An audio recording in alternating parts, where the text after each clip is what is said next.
Okay, good morning, everyone. I suggest that we get started. So welcome, everyone. We're very honored to welcome you to the webinar of the European Road Safety Charter. My name is Sophie van Hove. I work for VS Institute, and together with Ricardo and the European Commission, we are the team behind the European Road Safety Charter. We want to use the webinar of today as an opportunity to share experiences and knowledge and best practices across organizations and countries. And we are very happy to see that so many of you are interested in the topic of today. With the European Road Safety Charter, we want to work together to achieve Vision Zero. And if we want to obtain this goal, then we need to include every single road user, every single person in our strategy and our communication. We need to stop putting people into vulnerable situations and start working together with them. And therefore, we have invited 6 experts to talk how we can do this and how we can work together with them. So if we take a quick look at the agenda of today, you can see that we have 6 very interesting presentations for you. We have 3 presentations before the break and 3 after. At around 11:30, you will have the opportunity to stretch your legs a bit and to go and drink some water for 10 minutes. And then at 11:40, we will start again with the second round of presentations. We estimate that we will close the webinar at around 12:50. If you have any questions during the presentations, we would love to hear from you. For questions, you can use the Q&A box, which you can find at the bottom of your screen. You can type any questions that you might have in this box, and then we will run through the questions after presentation. If you see a very interesting question that you find very important, you can also like this question so that we know that this is an essential question for you. Of course, if you have any questions afterwards, after the webinar, we also encourage you to send the question to the email of the help desk, and then we will, of course, help you further. So without further ado, I would like to give the floor to our first speaker, Isobel Duxfield from POLIS, who will give a presentation on the impact of gender inequality on road safety. Welcome, Isobel. Hello. Shall I share my screen? And everyone can see my screen. Perfect. Thank you. Okay. So thank you very much, Sophie. It's a pleasure to be here. So my presentation, as it said, will look at the gender dimensions of safety. And we do start by looking at road safety, but I'm also looking here to place the conversation about gender in wider urban mobility conversations as well. So looking at the interconnection between road safety and wider safety and security in urban mobility, and how we can put the two together. So a little bit of a brief overview of what I'll do over the next half an hour is, so first we'll take a look at a little bit what gender mainstreaming is, what intersectionality is, some words that you guys may have heard of or may have not before, and then also looking at how we are redefining the term vulnerability and what this means. And then looking at, as I said, where road safety fits into wider urban mobility. And then I'm going to hopefully give a whiz through some of the kind of very good practices we've seen over the last few years at POLIS, looking at data, reporting, training, urban redesign, looking at how gender is really being placed, not just at the forefront of road safety, but wider urban mobility as well. And then give a little bit of insight into some of the latest research that we've been doing on transport's gender imbalance, looking at diversity at decision-making level and the importance of this, and why there has been no real change over the last decade. And then putting this in the kind of overall picture of the just transition.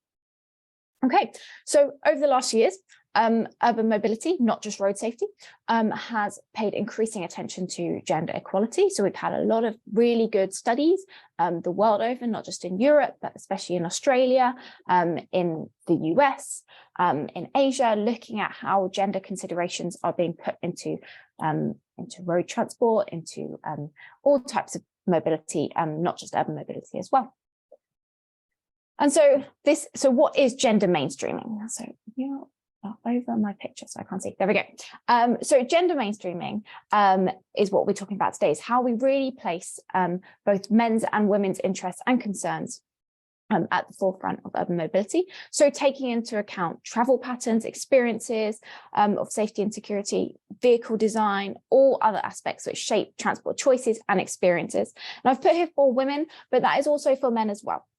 And so looking at gender is not just about looking at women, but it's about looking at the differences between men and women and the differences between women as well, as we'll talk about in intersectionality in a bit. And then also understanding the impacts of male-female experiences in relation to other axes of identity. And so intersectionality, which is a very good phrase, I thought, for talking about road safety, because when you look for a picture of the term intersection and intersectionality, you get a picture of a road. So intersectionality is comprehending the multiplicity of nuanced experience and power relationships between just men and women. So not just saying that men have all these experiences and women have all these experiences, looking at the intersections of sexuality, disability, age, race, socioeconomic status, and everything. And as I think a lot of people will talk about later in this webinar, is that all these axes of identity really do shape how people experience road use and experience urban mobility in a wider sense as well. And so when we talk about, we are making roads safer for women, what does that really mean? Who are we talking about here? Because they make up 50% of the population. So we need to be a little bit more specific about this. And so critically, we're not talking here about a layering of oppression. So I'm not talking about I am more vulnerable than you because I have all these different axes of identity. It's about how they intersect and how they really shape your experiences as well. So what do we mean when we talk about a vulnerable user? So this term comes up quite a lot in road safety. Now, I'm not a road safety expert. For me, when we think about vulnerable users, so we have the term vulnerable road user, and that is used quite a lot, and it's an accepted term that we use. But if we look at this image, all the people in this image, we may consider a vulnerable user. Now, if you think who's missing them, what I'm seeing is that we are just missing a white man between the ages of about 18 and 35, who is fully abled in every sense of the word. He has no children, and he probably has a very good income. And so everybody else becomes a vulnerable user.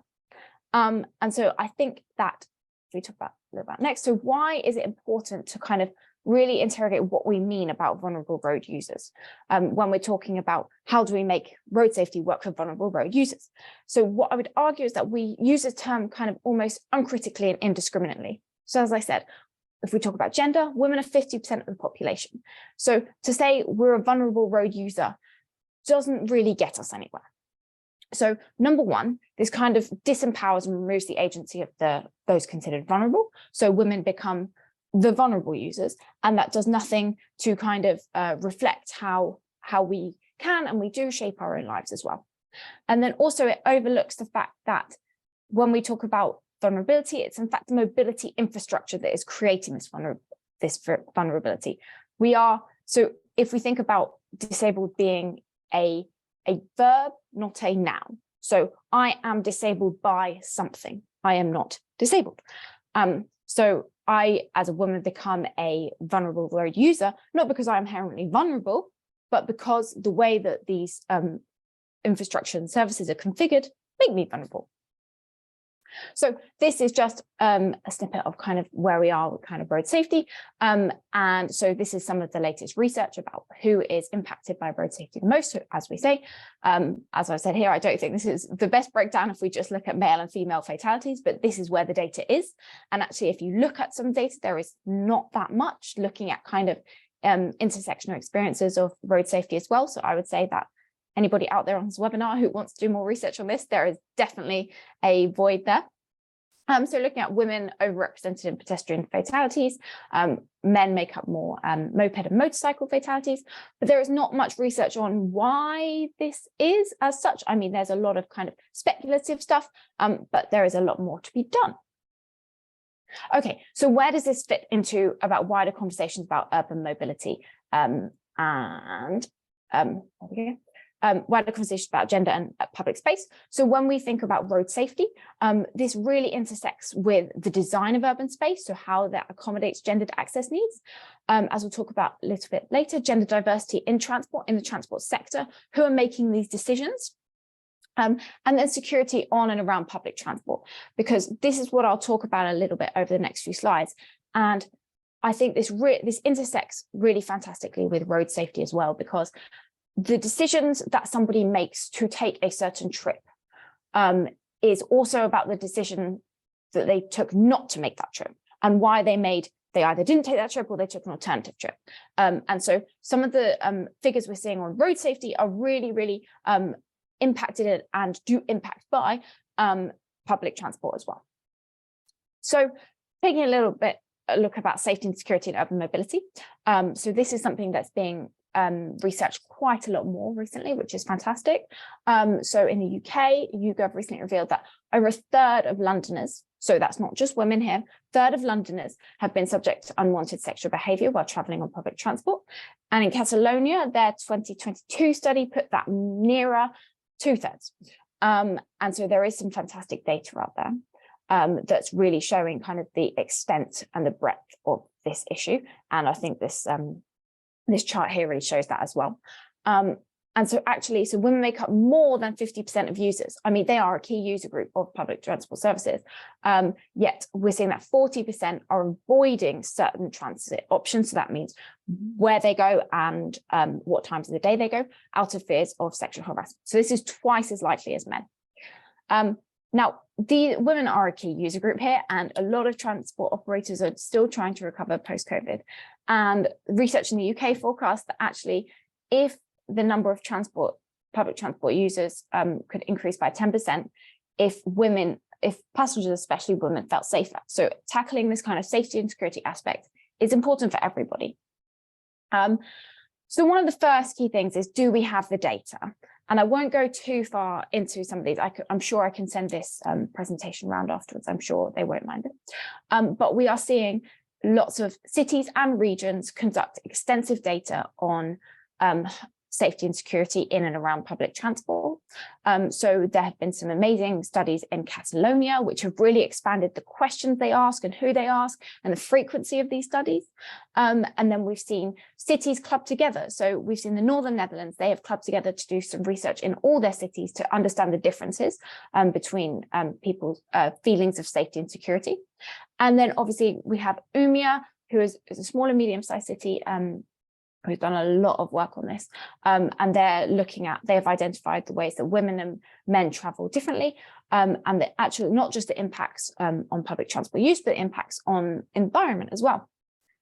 And so so you might think, so okay, I would like to go and start collecting this data, but how do I go about this? And so some of the keys to success that we found over the last few years, talking to operators and cities as well, has been so collaborating to collect data. So we've seen universities, operators and the cities collaborate to design these surveys and disseminate as well. And then also kind of learning from each other. So looking at the data that's been collected and how that's been collected in other situations, see how that might apply to you. And also sharing the data as well. There's no point just sitting on that data. So if a city collects data, sharing it with public transport operators, sharing it with researchers in the field to understand it a bit more. And also being bold. So we do know that once you've collected this data, it can be quite contentious. Let's say it will show a lot of gaps in the services that are offered and some of the critical aspects. So for example, London's research, it is really showing that, sexual harassment is a real issue in and around public transport. And it opens you up to a lot of, let's say, criticism, but it is about saying, okay, we know that we're going to find a lot of gaps here, but we really do need this data. So it's about being bold as well. And then also, so reporting as well. So how do passengers report incidents? So there have been several different cities and operators that have kind of created a lot better structures in place to enable this. So one of the key ones is TfL, reported to stop it, really showing how passengers can identify and report situations. So this is within a wider ongoing project as well. And then we've seen them in South America and Central America as well, who have done similar things. So things like Quito's Tell Me Kids. And so some of the keys to success, God, I can't pronounce that, success here, have been, again, to communicate, so really good public engagement here, making sure the resources are there, so reporting mechanisms need follow-up actions as well. It is not enough to say, oh, yes, you can report this incident here, and then if passengers and the public are not, do not feel empowered and do not feel secure in the fact that that will be followed up on, they're not going to use them. So that's also about trust as well there.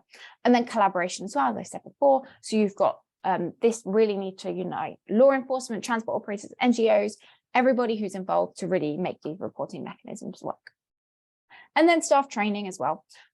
So, for example, the British Transport Police have tripled the number of officers. Oh, somebody talking? Okay, I'll continue, who are specially trained. And then, so the ITF provides, so that's International Transport Workers Federation, not the ITF, provides practical guide for implementing awareness training. So it's about making sure the staff on the ground understand what's going on. And then the key to success again, so using experts, making sure that those who are trained well, investing in a diverse workforce as well. So that's some findings as well, which I'll just go into in a minute. And then protecting female employees too. So that's making sure that female employees are also thought about when it comes to safety and security. And so then there's also the kind of element of, it's not just about tackling the issue when it arises, but preventing as well. So redesigning the city around gendered needs is a really important thing here. And this is where this really intersects with road safety as well. So how do you design a city that caters for women's different, you see that, I fell into that trap, but let's just say women's different travel needs and different safety and security needs. So we've seen actions in Lisbon, Barcelona, Umea, which have really used kind of citizen participation and really extensive ways to redesign where transport stops are, how frequently bus or train stop, things like that. Keys to success, again, so co-designing, piloting first as well. So this is, these are often processes of trial and error. Oh, there we go. So it's about testing something. If it doesn't work, gauging responses, how best can you deliver solutions there? And there are some really good projects on the ground which are doing this, which are conducting pilots as well. And again, working with operators to make sure they're engaged too. And then here we come to kind of the importance of cooperation. So I think what we've seen at POLIS is some really fantastic examples of where cities are cooperating with each other. So both in project consortiums, doing joint research, and then on the political level, the politicians collaborating as well. So what we've seen is, this has been essential for getting political buy-in. So as decision makers kind of increasingly recognize their peers are taking gender seriously, they too want a piece of the action. So I've called it here feminist FOMO. And so a lot of that has been putting political leaders, kind of POLIS, putting political leaders in a room and saying, you know, we know that you're taking this seriously, feel empowered that actually your peers are doing this too, and how better can we do this? So making sure that leaders know that they're not alone in this as well. So when I come to, as I said before, so over the last year, POLIS has been working with the FEAR Foundation, and Some for All, so that's Sustainable Urban Mobility for All. So that's a World Bank initiative to do some extensive research on the women's representation in the transport sector. This is because it is incredibly low. So this is 22% in Europe and 16% globally. And this is a figure that really has not changed over the last decade at all. We've seen a lot of pledges and a lot of kind of action initiatives, which is fantastic, but there hasn't been much change. And so this is the latest figures from the United Nations here. And I don't know if you can see where transport is, but it is right at the bottom, second only to religious affairs. That's very bastion of feminist organization there. And so actually we can see that, you know, real change really is needed. And so what we've been doing is we've developed some extensive research. So talking to some key female and also male leaders in the sector. So looking real cross-modally, so looking at from automotive to public transport to aviation to marine, looking at their experiences, in making gender balanced employment, and what their challenges were and what solutions they'd found to recruitment, retention, and career development for women as well. And so we identified some real key barriers here. So this is looking at how gender stereotyping remains strong for certain jobs, so particularly in STEM and engineering. So that's really important for road safety as well. And discriminatory work cultures, so how you may have a gender balanced workforce, but the discriminatory work cultures really remain. And so you may be diverse, but you might not be inclusive. And there's a real difference there. And then looking at invisible glass ceilings. So what we're seeing is that women are still struggling to make it to the top of organizations, given how promotional structures work, how often people are not brought in from the outside, they're brought in from, you work your way up through an organization, and we're finding that women weren't at the bottom, so they're never going to get to the top either. And then lack of childcare provision has been really, really a big challenge as well. But we are seeing some fantastic actions from organizations who are finding new ways to create childcare provision. And then behavior and cultural change. So that's looking at how, we've begun to look at gender, but it really intersects with how diversity is tackled and talked about in organizations beyond gender as well. So looking at race, ethnicity, cultural background as well. And so what we did here is we have, and this will be launched at the ITF at a media event in May. And so what we've done here is we have collected a series of really, really in-depth case studies. So not just this organization did this and wasn't that fantastic. They did a short campaign. It was, why did they feel that this was a challenge? How did they really prompt understanding within the organization that this needed to be acted upon? So engaging leadership, engaging executive staff. How did they kickstart these initiatives? So did they pilot them? If they piloted them, what platforms did they use to pilot them? What technologies did they use? And then what was the response? How did they adapt?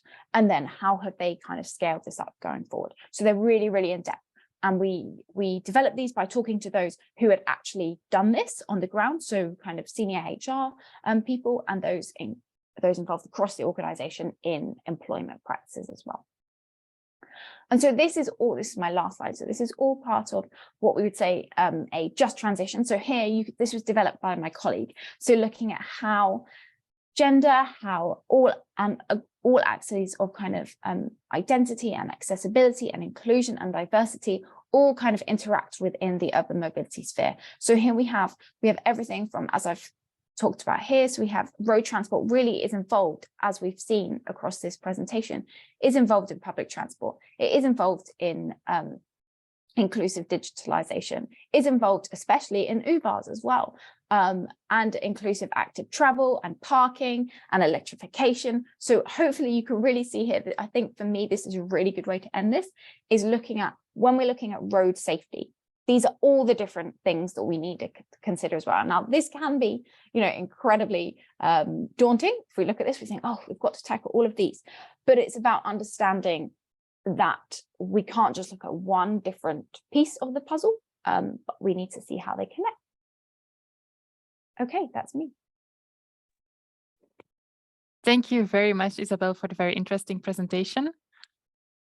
Isobel, I don't know if there are any questions in the chat.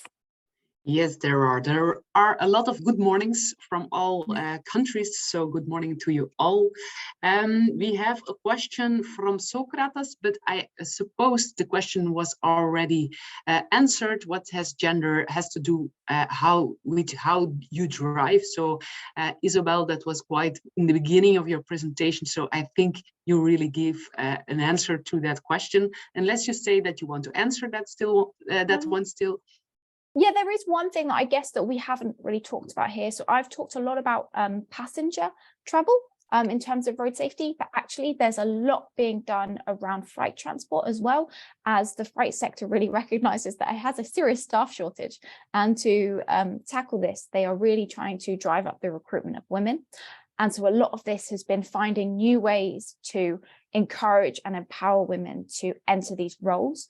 And so our study looked globally as well. So what's really interesting is you're seeing a lot of interesting initiatives in South America, in the Middle East, in Asia, in Africa, to recruit women into these driving roles. And I think that kind of the safety and security aspect really comes in there. So some of the training that's been given as well has a very gendered aspect there too. Okay, thank you, Isobel. Mar has more or less, I think, something just to add to your presentation, namely that vulnerable users are driver VMP. Isobel is saying, I'm from the railways. Railways try to attract more women in the railway field too, and not easy to be in the top management either. Do you want to react to Isobel? Isobel. Hello, there's so many Isobels here today. Thank you, Isobel. So yeah, I mean, again, this is what our study really revealed, that so a lot of these organizations, so I've mentioned Freight here, but rail as well, have really, really struggled over the last few years to recruit women. And COVID didn't do it, so that we haven't really found yet the kind of solid quantitative statistics post-COVID, but COVID has done nothing positive for attracting women into the sector. And also, so I mentioned here, a lot of what I talked about was kind of security and safety for female and women passengers, but actually for those working on the railways as well, that's a serious concern as well.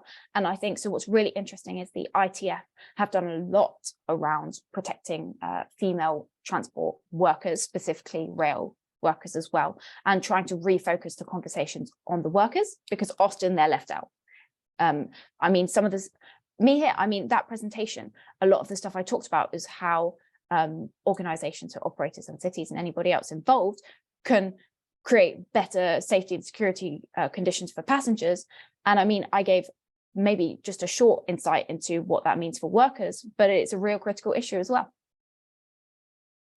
Thank you, Isobel. There are also quite some comments in the chat regarding your presentation. Great presentation, but I also pick one question of David. Are there any good awareness campaigns addressing gender and transport? Yeah, so okay, so some of the best ones, so let's just take for first we'll do passengers, then I'll go on to women as workers. So on passengers, I would say one of the best ones that I have seen is the Report It to Stop It from TfL, which is a really fantastic campaign, because it was about encouraging people to report sexual harassment and violence, gender-based violence on public transport in London. And why it was so good was because they partnered with, it was TfL, they partnered with several other operators, they partnered with law enforcement, they partnered with a lot of charities as well, to really make sure that people knew that these services were available, these reporting mechanisms were available.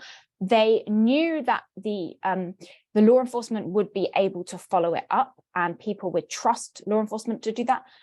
And I don't know how many of you here from the UK at the moment, but that's a real big issue. That's been a real big conversation recently in the UK about how far we can trust law enforcement. So developing those trust mechanisms was really, really important.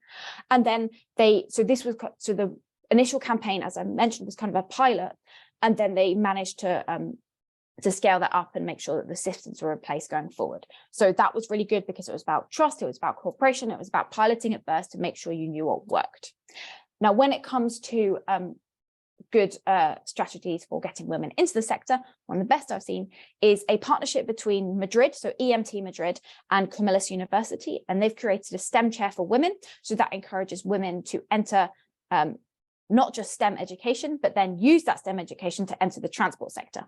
And so what they do is they really provide guidance, mentoring, funding as well for women trying to get into that sector. And it's kind of hands on the ground, and you provide training to women and girls from the ages of about 18 and really encourage them going forward. Yeah. Okay, thank you. Then I'll get a last one, namely that one of Nicolas. I would like to know if international meetings, how joint initiatives can be shared via the media to present. So it is maybe a more general question, but Isobel, if you can answer that one, that would also be perfect. Oh God, how they can be shared via the media. I guess a lot of it for me is, I think I'm going to give you an answer / non-answer here, is that I think that a lot of the stuff that we do stays within this kind of urban mobility sphere. And I guess for me, it's about making sure that the stuff that you're doing really breaks out of that. So, I mean, there are some fantastic projects going on and some fantastic initiatives, but how do we make sure this is communicated beyond, you know, our immediate kind of following, either on social media or within those we work with? How to really ensure that the message is getting out there? Because, I mean, this is a challenge for me also, because, I mean, I am surrounded by people who work on gender as well. So I can convince myself that the message is getting out there and we all care about these issues and action is happening on the ground. But actually, it's about looking back and looking about how your message is accessing those who might not be able to access it or might not be interested. It's about getting them interested. Okay, then I propose I go back to Sophie, who can introduce the next speaker. Thank you very much, Isobel. Yes, thank you, Isabel and Isobel. Thank you for all the interesting questions. So keep on asking for the next presentations. So now for the second presentation, I would like to invite Karin Müller from the Deutsche Verkehrswacht for a presentation on elderly on the roads. Karin, you can share your screen. Mm-hmm.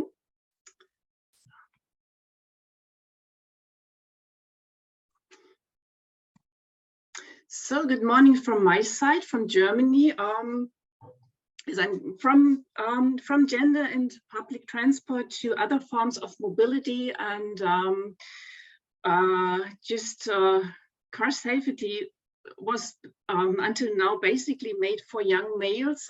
Test dummies were young males of a certain height, so we still suffer from that because car safety didn't take into account women, elderly people, big people, small people. So that as well is gender in road safety.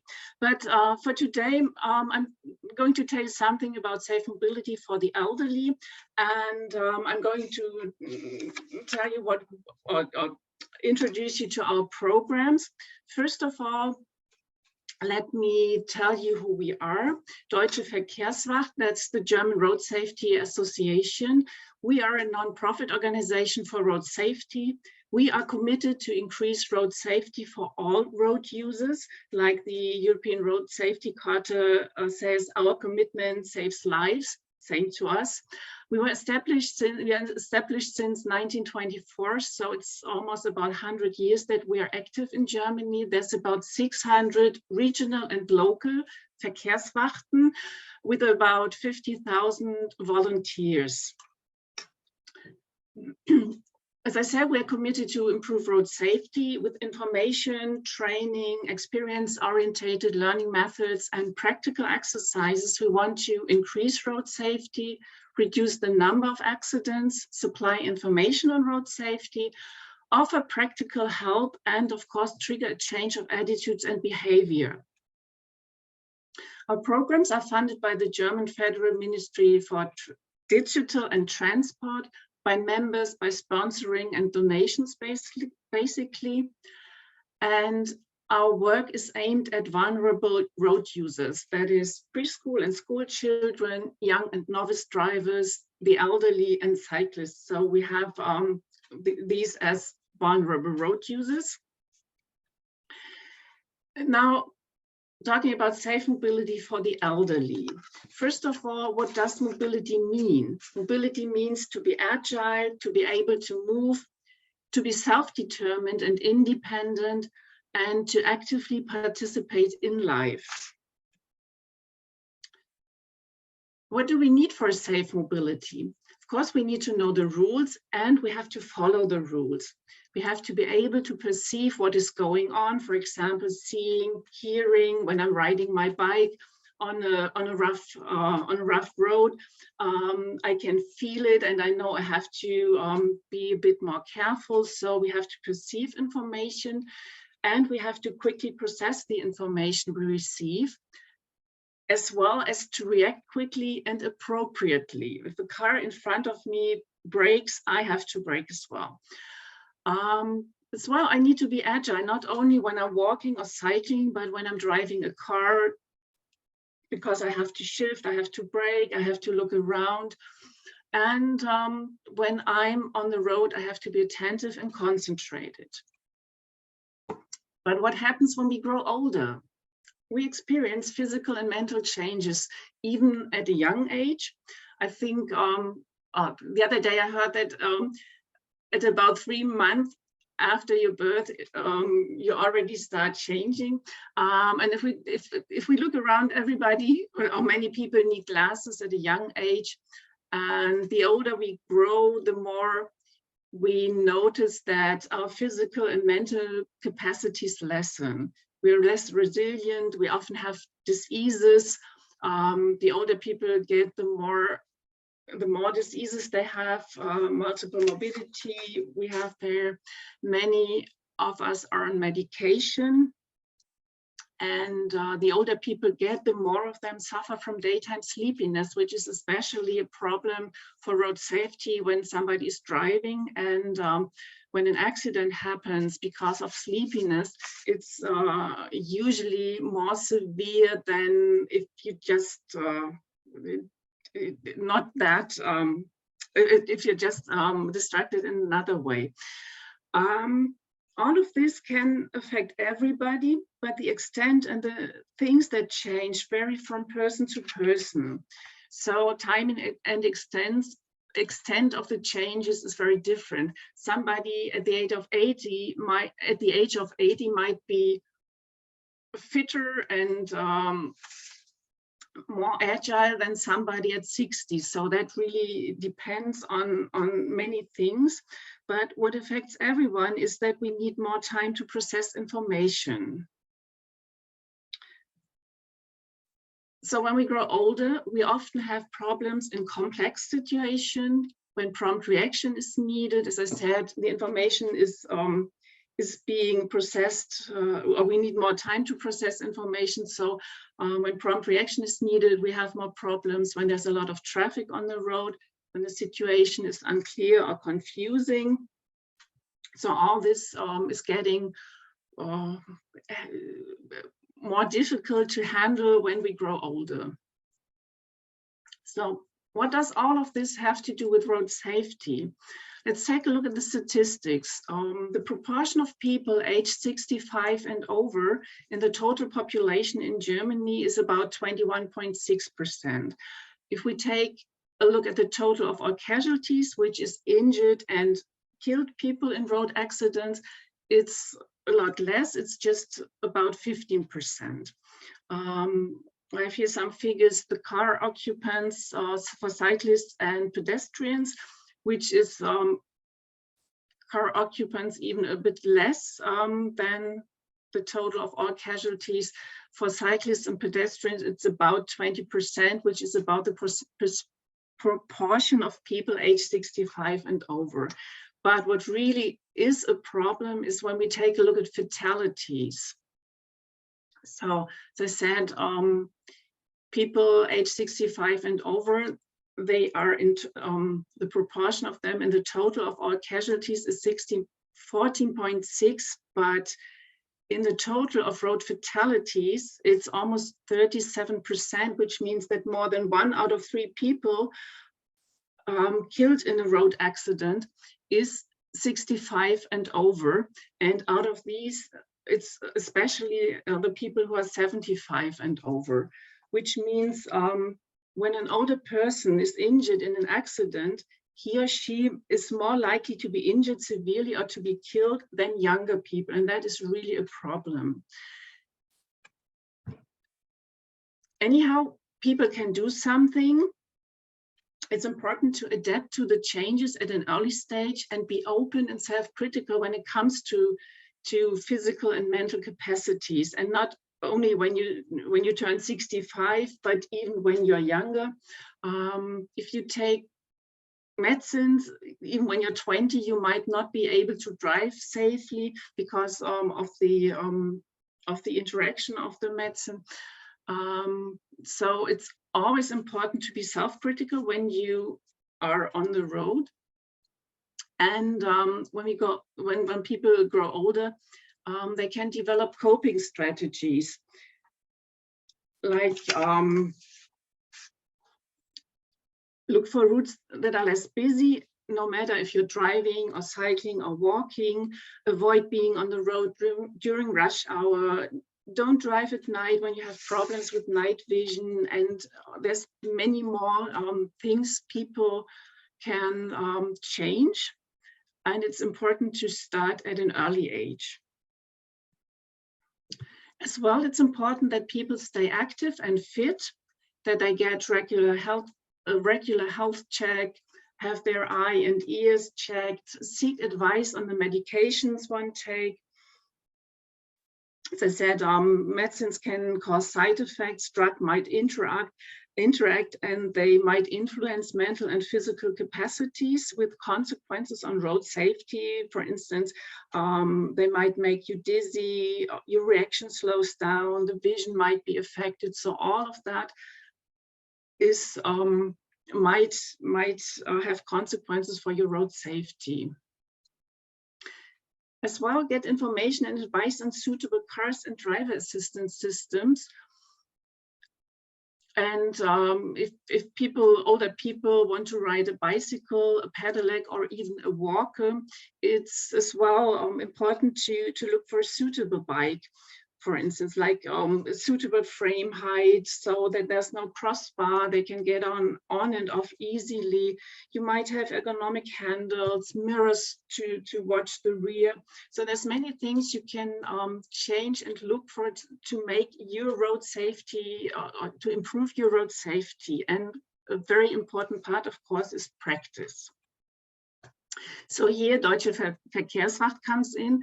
We offer information, advice and training for all road users. For example, we have road safety days, we have facilitation events, safe driving training, bicycle and pedelec training, walker training, just to name some of many more offers that our local Verkehrswachten have. With our programs and trainings for the elderly, we want to maintain safe mobility in old age and to improve road safety for the elderly. And I think it's very important to have a positive approach. Instead of saying, you are old, you cannot do anything more, you're not safe when you're driving, it's very important to see what the people still can, to foster strength and resources, to train and strengthen skills. So that's what we try to do. We have one program that many of our roads, of our Verkehrswachten offer throughout Germany. It's called Mobil bleiben aber sicher, roughly translated, stay mobile but be safe, or stay mobile and be safe. It should be better. I didn't properly translated, I think. This is road safety days for the elderly, which means it's events with different action elements. Our volunteers inform the elderly visitors about safe mobility, provide helpful tips on road safety, show ways to avoid accidents.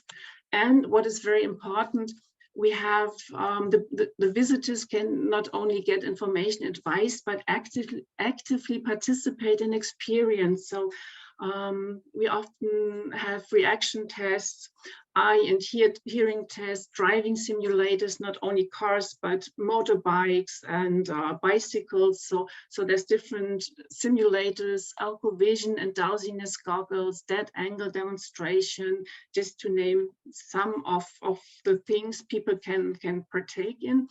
Often, or depending on the Verkehrswacht and the event they have, people might try out pedelecs, get information on helmets, they might get tips for using their walkers more safely. So there's really a lot of things we offer for the people. And we have various printed information like brochures, booklets, not only on road safety itself, but on different topics, such as a brochure with instructions for gymnastics and exercises to train balance, strength, agility, and coordination, which you need when you're on the road, when you're walking, when you're cycling. So all that is to improve road safety and to keep the people fit and mobile. As well, we have a bicycle training. It's called Fit with Your Bike. It's not only for bicyclists, but for people who use a pedelec as well. So I don't know if the term pedelec is common throughout Europe. In Germany, it's a type, or well, often it's called e-bike, but in Germany, a pedelec or a pedelec 25 is a type of low-powered electric bicycle where the rider's pedaling is assisted by a small electric motor up to 20 kilometers per hour. If you want to go faster, you really have to pedal yourself. And in Germany, it is classified as a conventional bike, which means the same rules apply then for bicycles. So we do offer these trainings, especially for elderly cyclists who want to cycle more proficiently, learn tips and tricks for safe cycling, and try out and improve their skills.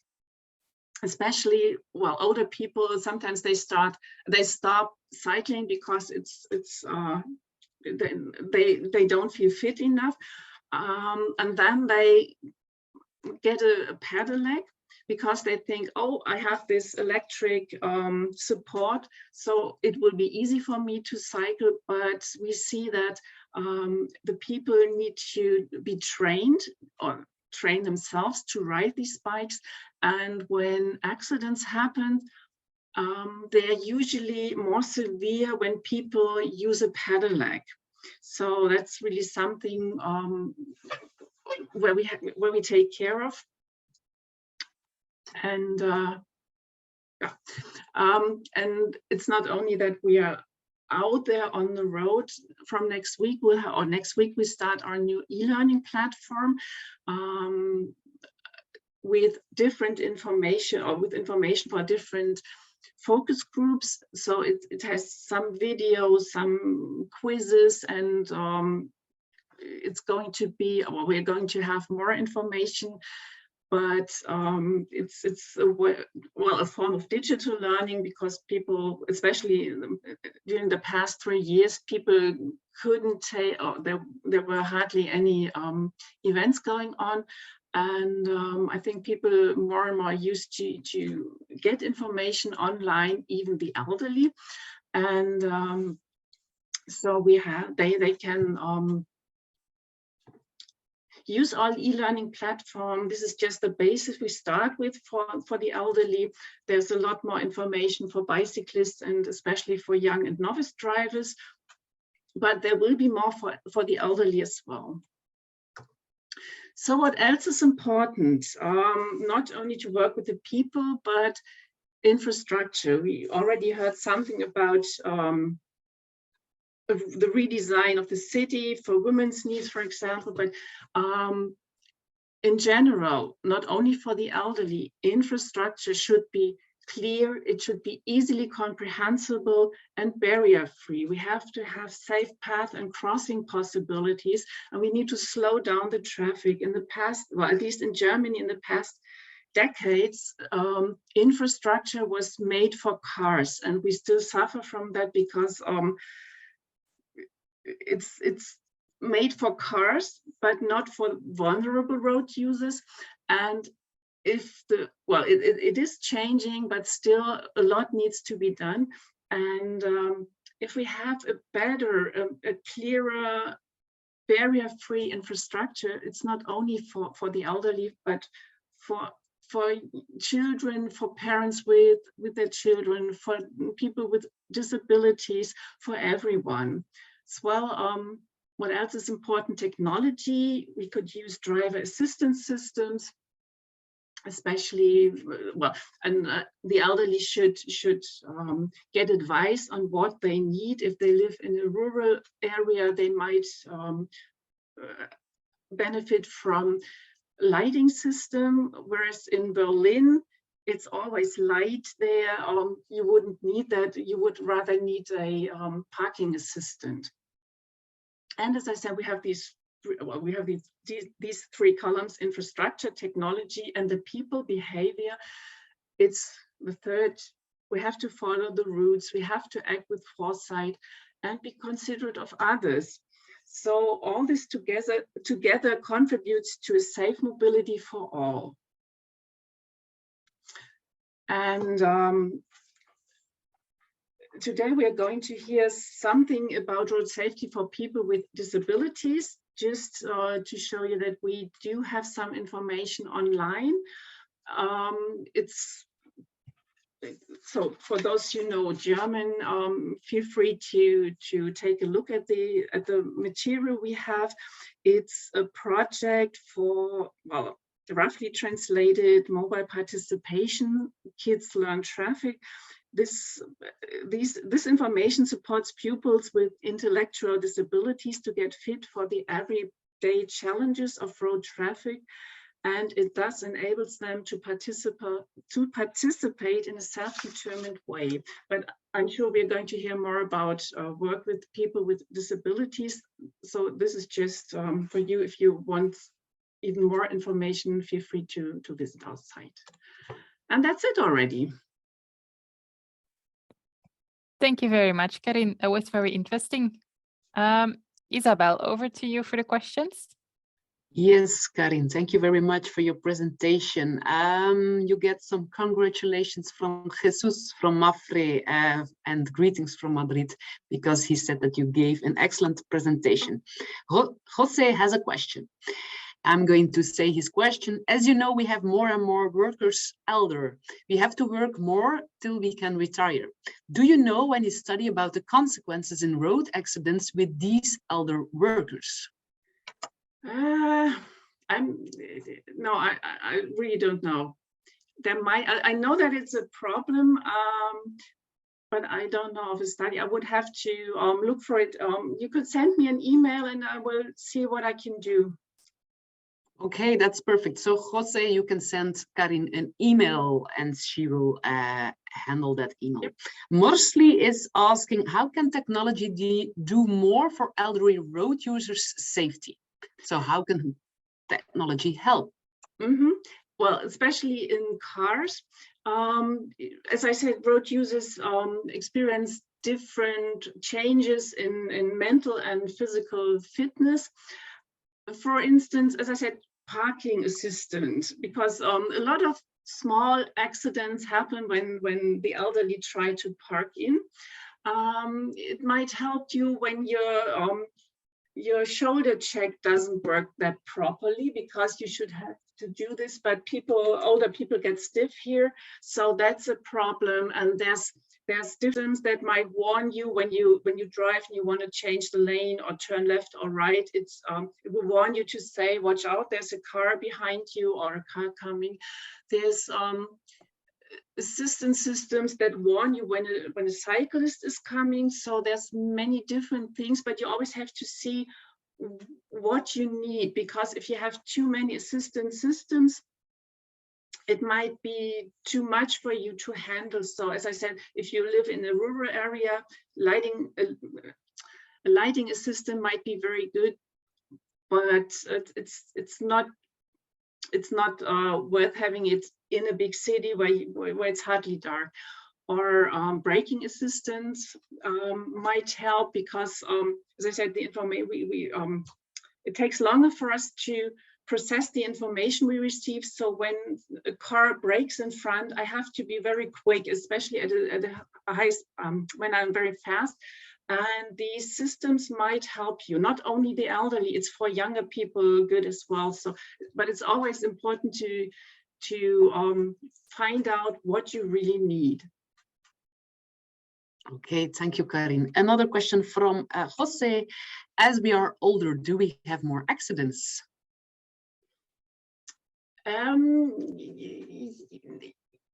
Well, that's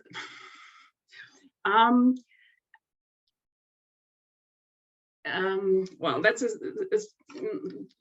well, you always have to take a look at how many at the proportion of the people well, of older people, what you can say from the statistic, and you would have to take into account how many, for instance, drivers, how many kilometers per year you drive. So there's many things you have to take into account when you just take a look at the statistics, at the total. If a car driver over 65 and no 75 and over is involved in an accident, in a car accident, he or she is responsible for it in about 75–76% of all cases. So if older drivers are involved in an accident, they are most of the time the reason for it. Younger people usually spend more time on the road, so it's really hard to say they have more accidents, but when they have an accident, the injuries will be more severe usually. Thank you, Karin. Not an easy question, huh? A lot of nuances necessary. Neil has a question. He has a question regarding in the UK debate. So in the UK debate right now, they are busy with replacing the declaration system with a compulsory driving assessment test for those drivers over 85 and submitting evidence of an eye test from 75. Do you have any thoughts on that, Karin? Any what? Any thoughts? Do you have any ideas in Germany regarding that UK active debate? In Germany, there's a lot of talk about that going on. Mm-hmm. My association already had in 2011 a decision to have, or we said we need eye testing, but we still don't have it. In Germany, it is, there's some people saying that we need some, I don't know how it's called in English, some accompanied driving test where a person is like in a, but it's just driving, and an expert sits next to him or her to watch how he or she is behaving, how he or she is performing. And my organization definitely says that's something that's really good to find out how a person definitely performs when driving. Well, it's a discussion already, I think, for 20–30 years, and there's so many different interests. And right now, I don't see that it's that we have any changes, but still, it's a discussion, and the European Union has a new, is going to have new regulations, and was discussed here that it has to be that on a question if a test at a certain age would be mandatory. Missing if the people had mandatory. Mandatory, yes or not. And in Germany, there's still people discussing about, as I said, there's different interest groups for different things. Karin, there are a lot of questions in the chat, so I'm going to pick still one question. Mm-hmm. So maybe if it's possible, you can also have a look at the questions and try to answer them. So I'm just going to ask. I think that the question of Monica. I think that safe driving courses should be mandatory as soon as the license is obtained and with periodic updates. In Italy, they are not mandatory. Do you agree on that? We have discussions on that too. Either, for instance, that every person should have to have a training every 10 years, and when they grow older, every 5 years or whatever. We don't have anything like, we don't have any mandatory things. We don't have to do any test after you got your license. There's no testing anymore, unless you are a proficient driver. Like bus driver or lorry driver or whatever. all these discussions are going on. There's some studies on what might be good to improve road safety or to improve drivers. What people often say is that, and as I said earlier, that you cannot name or say at the age of that and that changes. So that's one part of the discussion, that people say you cannot, you shouldn't just say older people have to do some things because they are old. You should have to look at their capacities. But in Germany, it's really a discussion for years now, and I don't know what's going to happen, if we will have some mandatory things or not. We even have a discussion on a speed limit on motorways, and there's still no decision. Everybody different opinions on that. So okay. Thank you, Karin. A lot of discussion, a lot of debates which are ongoing in many countries. You see a lot of questions also popping up into the Q&A, so please have also a look, and maybe you can answer them by the chat. And then I go back to Sophie. Yeah, thank you very much, Karin and Isobel. That was very interesting. I would also like to motivate the participants to also take a look at the chat, because I see that some people are sharing their own experiences, their countries, their own projects. So it's also interesting for you to take a look to see what other countries are doing. Then we have one more presentation before the break. So now I would like to give the floor to Aleksander Buczynski from ECF, who will talk about the safety of cyclists. Good morning, everyone. Thank you for the invitation.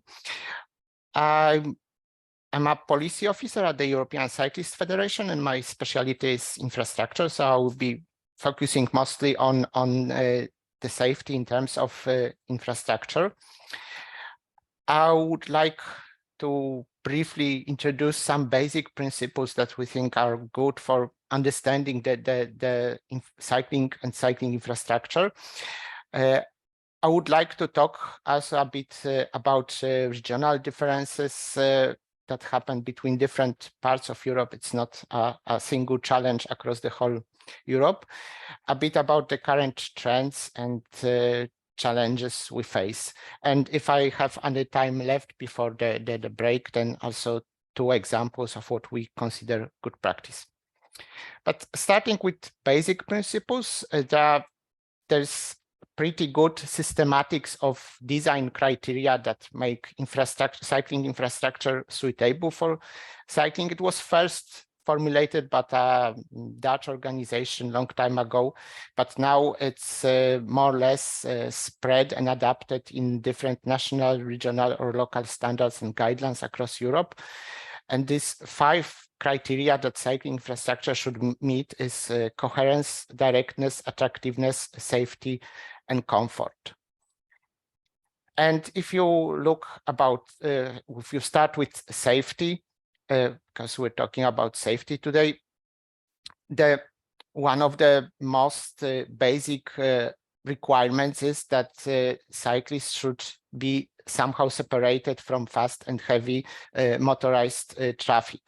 So this kind of graph you will see in most of national or regional or local guidelines and standards, and specific thresholds for whether it's 2,000 or 2,500 cars per day will differ between different publications, different guidelines. But basically, if you have slow traffic and not much cars, then you can cycle safely and comfortable together with motorized vehicles. But if there is, for example, 5,000 cars per day and they drive 70 kilometers per hour, then it's pretty sure that you need a physical segregation from this kind of traffic. But this is not all that is there for cycling safety. Here you can see an example that you have physical segregation from car traffic, but then you come to a crossing and there is absolutely no visibility between cyclists and the cars exiting from the parking to the right. So in addition to this segregation, there's a lot of other technical requirements that you need to meet under this safety criteria.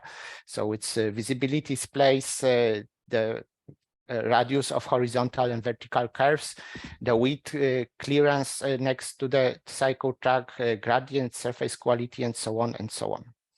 The good news is that by now we have it pretty well codified on this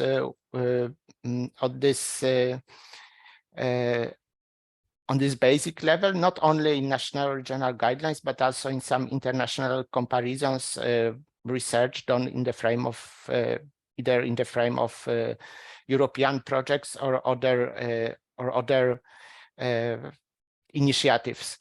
You will hear more about the Safer Cycling Advocacy Program after lunch. A few others that might be worth considering is Danube Cycle Plans, which did a very good job of reviewing the situation in Southeastern Europe. There is also our publication, a detailed geometric design parameters across different European countries. And there are specialized publications that look at specific types of content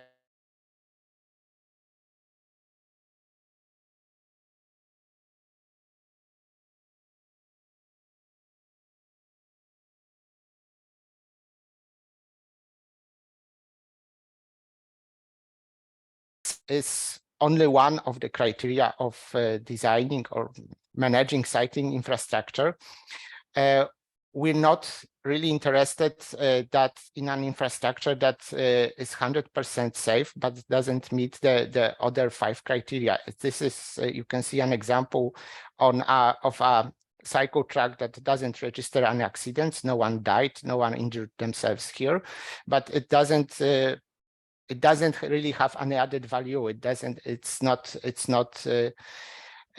not useful for anything. So all 5 of those big criteria have to be met. So not only safety, but also coherence, directness, attractiveness, and comfort.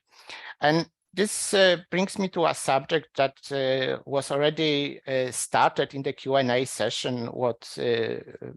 After the previous presentation, what is a good indicator of safety? We're not really interested in just having less cycling accidents and fatalities, because if you have no cycling, then you have no cycling accidents, fatalities. It means that, for example, that it's too dangerous to dare going outside on a bike. You go in a different way, or you stay at home. You're too afraid to use public space. We're interested in having policies that bring us less cycling accidents or less fatalities per 1 million cycling trips or per 1 million kilometers of cycles. And so to get this kind of indicators, you really need also exposure data. So not only the number of accidents, but also information about how many people cycle. Ideally, if you can also have this exposure data divided by age group and gender. And this is even more important if you consider safety in the wider context of public health policies. So if the health benefits of active mobility, on average, they outnumber the risk related to road safety by 20, 26, 40 times, depending on the research done. So maybe that's not the best thing to say in a road safety meeting, but we're not really interested in a policy that saves someone from dying in a road accident at expense of having 20 or 26 people more die from, for example, coronary diseases. This is not something we would like to achieve. Now, moving to the regional differences, something that I'm sometimes a bit annoyed working on the European level in Brussels is that cycling is very much put into this drawer of urban transport, urban mobility. So it's there's more and more recognition that cycling should be integrated in urban policies, in sustainable urban mobility plans. In the 10T revision, it's talk about the role of cycling in urban nodes. But what's outside the big cities? So what's the sometimes I have this impression that that people imagine that outside big cities there are just like big empty spaces where only wild animals roam, and if people move, they always do it by car. If you look at the result of the survey that was done on the EU level last year, is that the proportion of whether the cycling is mostly urban or mostly rural activity very much depends on the part of Europe. If you in the North and Western Europe, the situation is actually, yes, that cycling is mostly an urban activity.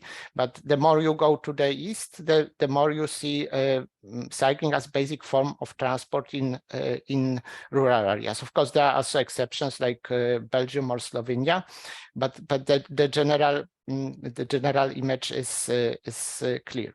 And of course, those patterns also evolve. So there is more and more urban cycling in Eastern Europe, and also more and more rural cycling in Western Europe. And this is related to the next topic I would like to share, the growing popularity of e-bikes, also mentioned in the previous presentation.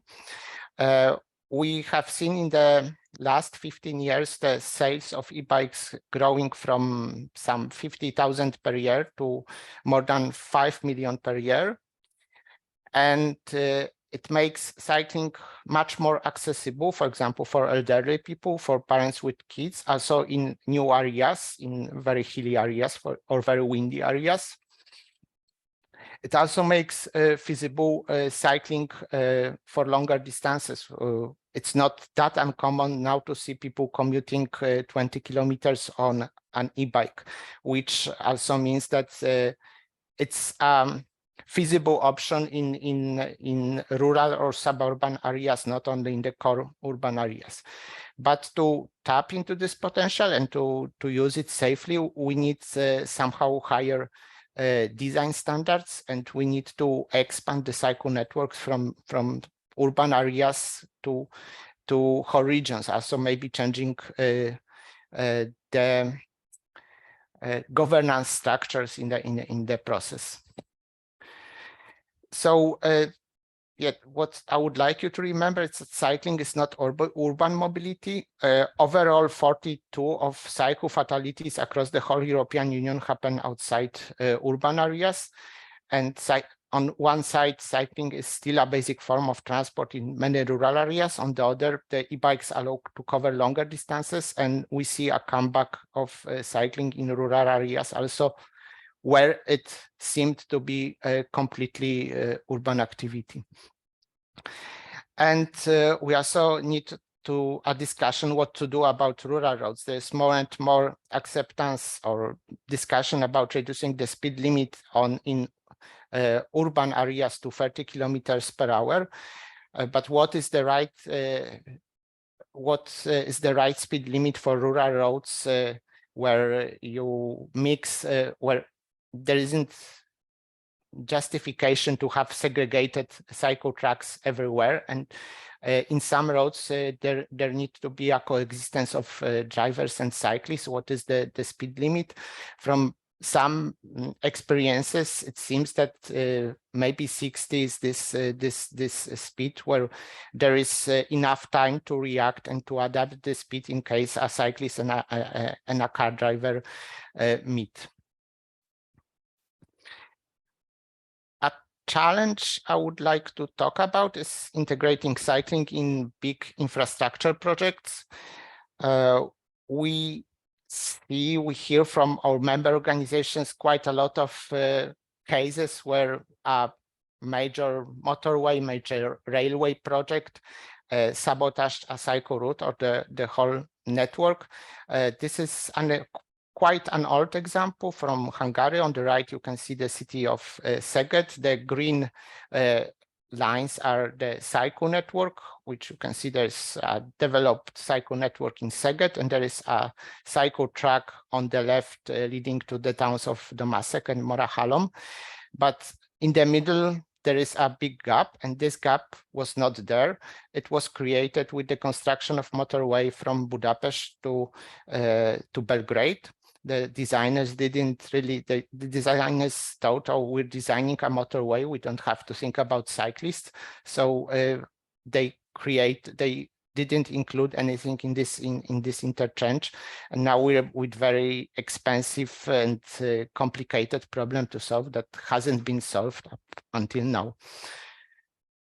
And of course, on the other hand, we also have examples where big infrastructure projects include high quality cycle routes. So this is an opportunity to also improve the cycle network.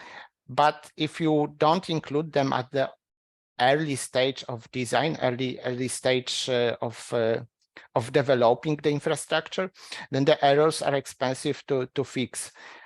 This is a bridge that is actually already constructed. It's on the ring road of Brussels, near the airport of Brussels. There is this part was the last missing link on a 30 kilometers connections from Leuven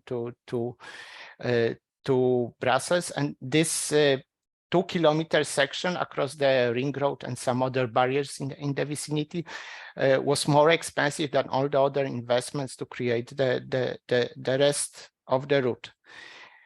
And it was very expensive, but also necessary from the point of view of road safety. This is how people were able to get from one side of the ring road to the other before that, and this is the very center of the European Union. This interchange also is now under reconstruction, so this will also improve. But we see that very often these areas, these motorway interchanges, are a blind spot for road safety policies. From one side, the motorway authorities, they sometimes don't even include the casualties here on their statistics. They're only interested in casualties on the main carriageway of the motorway, and the local authorities, they cannot do really much about this area.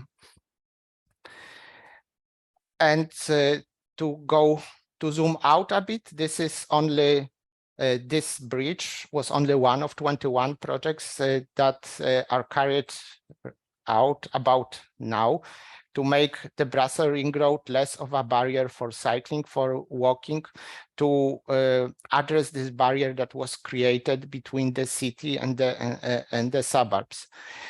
So this is something that you can imagine that it is expensive, and Belgium is a rich country, they can afford that. But what we're more concerned about is that the same kind of mistakes is now done in Poland, in Romania, in Croatia, and many other countries where the major infrastructure is designed without a concern for pedestrians, for cyclists. Moving on to good practices. I'll start with something that is more suitable for the urban centers.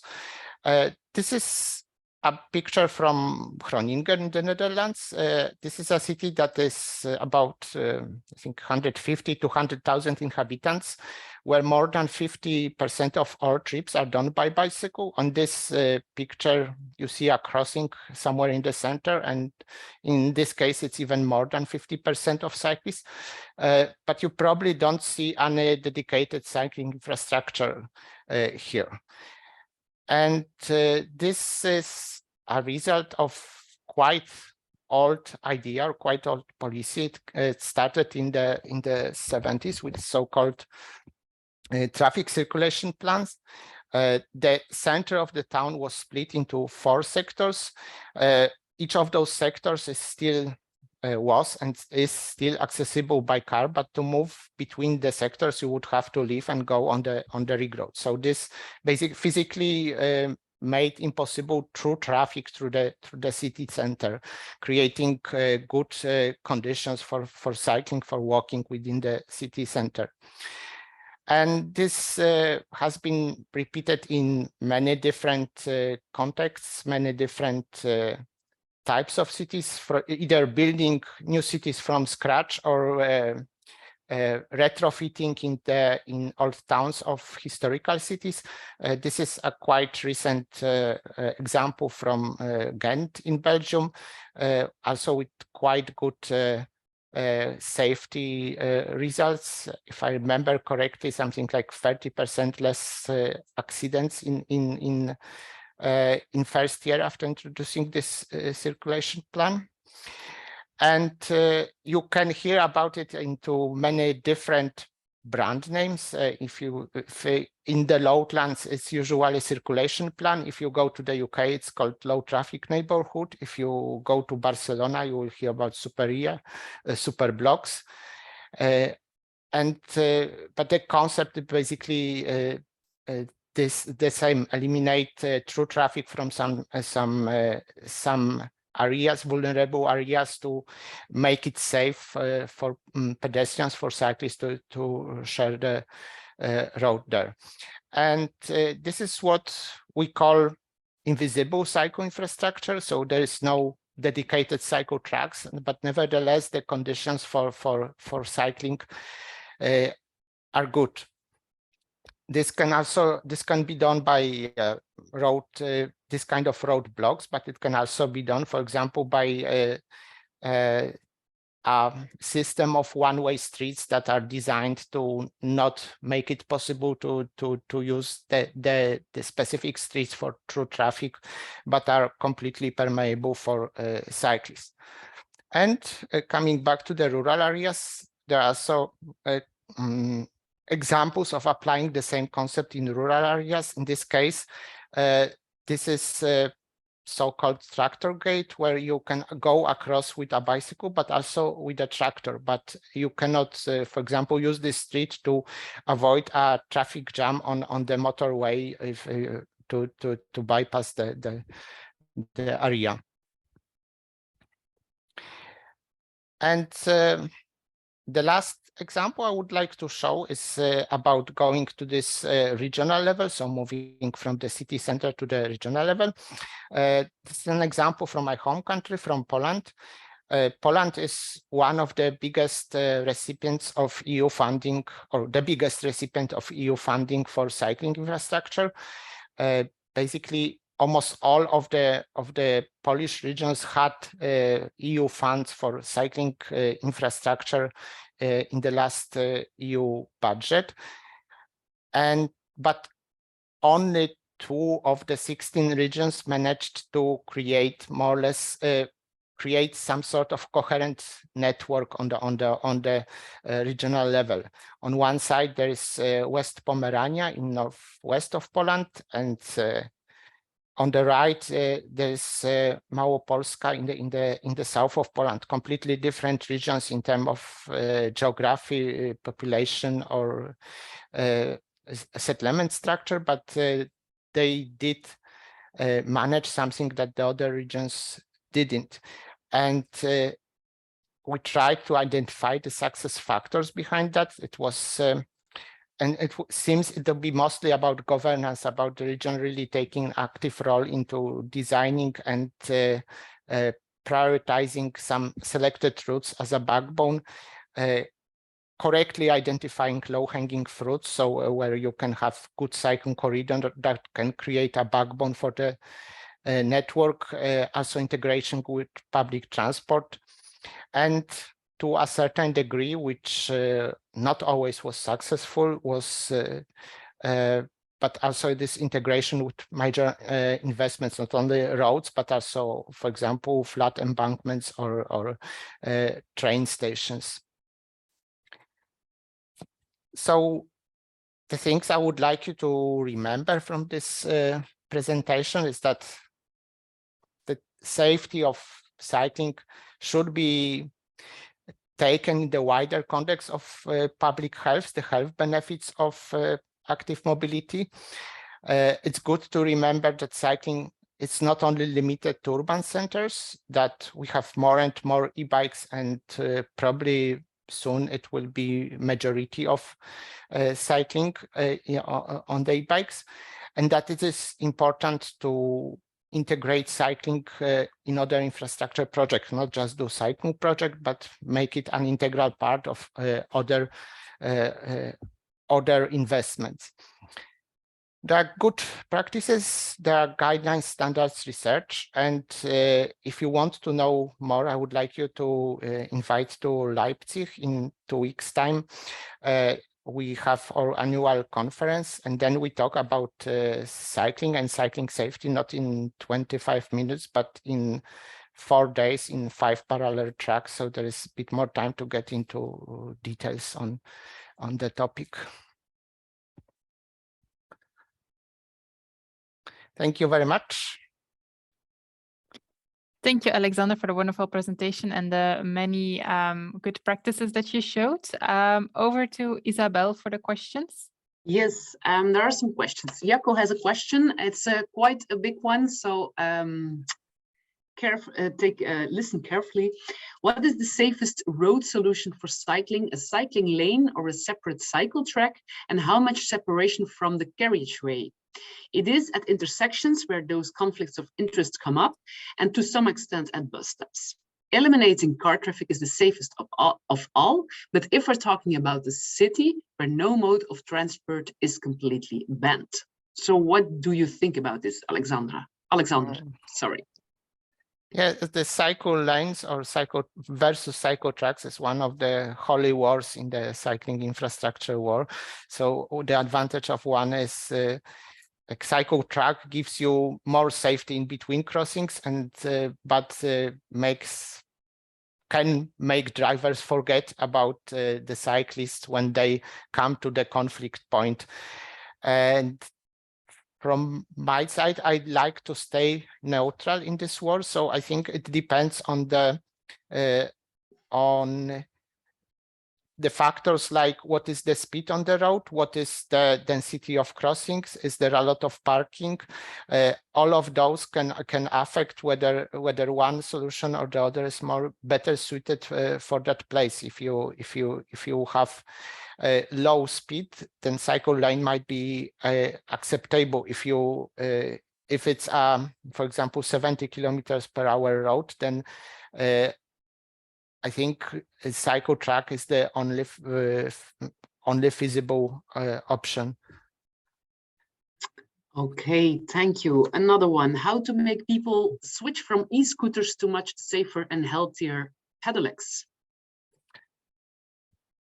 Well, one is promotion, so talk about health benefits of active mobility, and actually one of the major factors that motivate people to pick up cycling is health. So if they spend half an hour or even 40 minutes or even 1 hour cycling to work, it's not a time wasted. It's not if it's not sitting in a traffic jam. It means that they get the exercise that they would have to go to a fitness cell after work. So they actually saving time by doing this exercise during their commuting.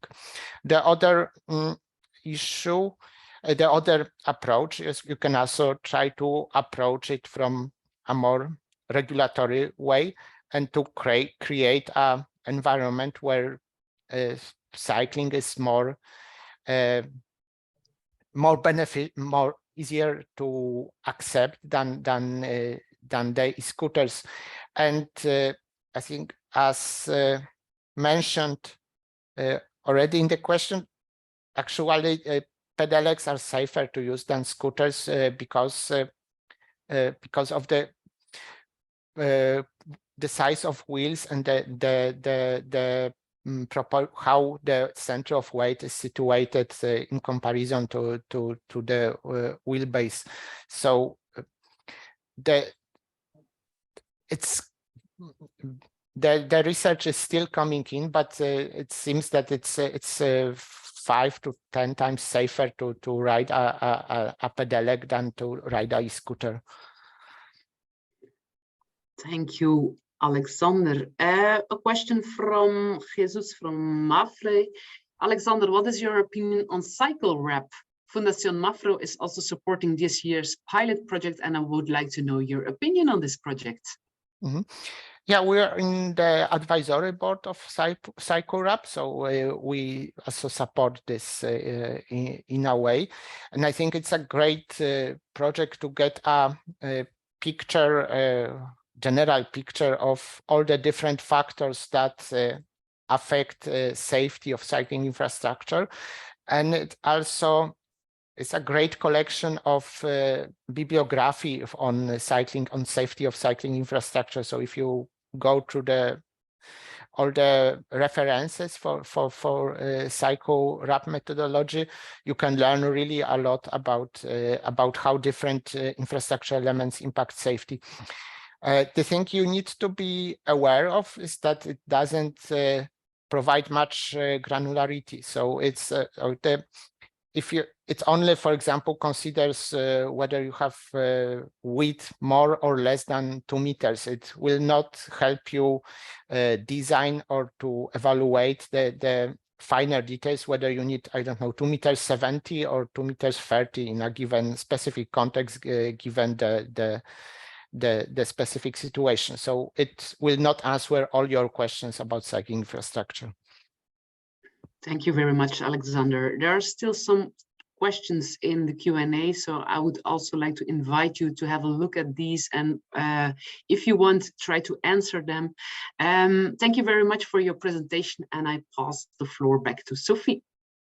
Yeah, thank you very much, Isobel and Aleksander. So we already had our first 3 very interesting presentations. So now it's time for a quick break that you can stretch your legs a little bit. I will suggest that we will come back or start the next presentation at 11:40. So see you soon.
So welcome back, everyone. We hope you enjoyed the three first presentations so far. We will stay with the topic of cycling a little bit longer, and we will now give the floor to Valeria Motta from the Global Alliance of NGOs for Road Safety. Thank you, Sophie, and good morning, good afternoon to everyone. Let me share my screen. Give me 1 second. All right.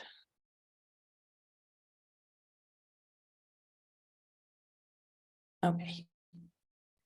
All right, so before I start, I just wanted to make very clear, I'm not a cycling expert. I'm just going to share with you a program that we developed with ECF, the European Cyclists Federation, that it's about advocating for safer cycling. My name is Valeria Motta. I'm the Director of Advocacy and Partnerships of the Global Alliance of NGOs for Road Safety. So very briefly, before we start, a little bit about the organization. It is a global organization that aims to mobilize and empower NGOs around the world to make roads safer for all and advocate for the rights of victims. As of now, we have 320 member NGOs from 103 countries. So what we do is that we are truly an alliance that gathers road safety NGOs around the world. And the way that we work is that we have three pillars, three areas of work.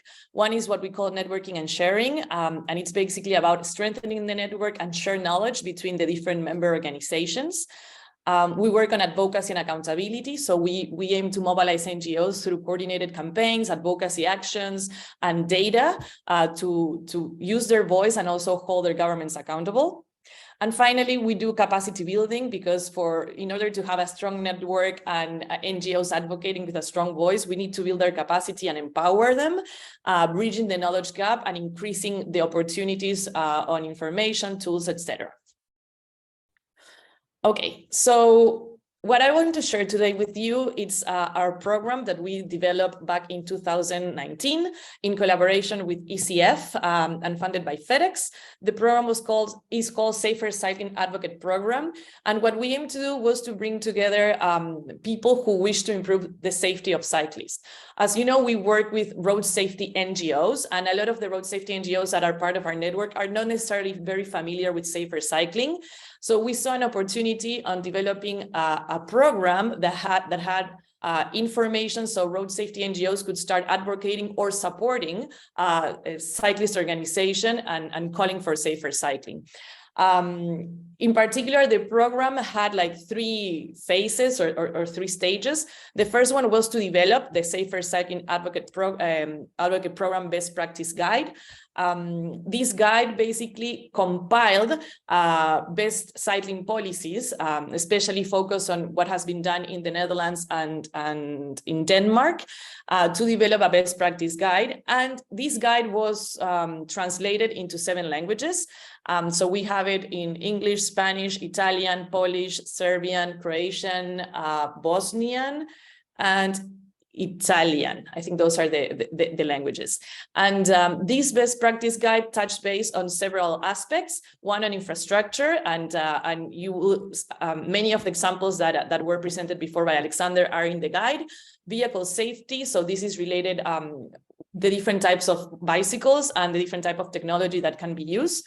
Management in terms of legislation and road safety management, and road user behavior that touches base on the coexistence of the different road users, and also on legislation and education that can be given to promote safer cycling, for example, from children to adults.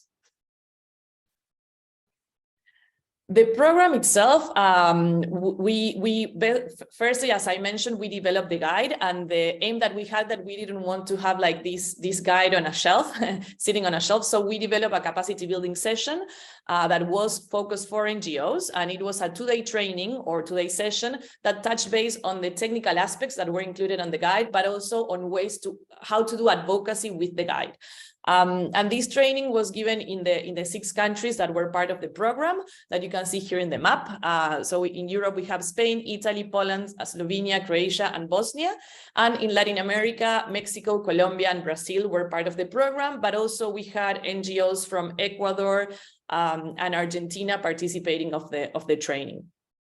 As mentioned, it included a presentation of the best practice guide, and then we had like breakout sessions and group discussions, because depending on the region and also depending on the country, the discussions were different on how they could use the guide to advocate for safer cycling.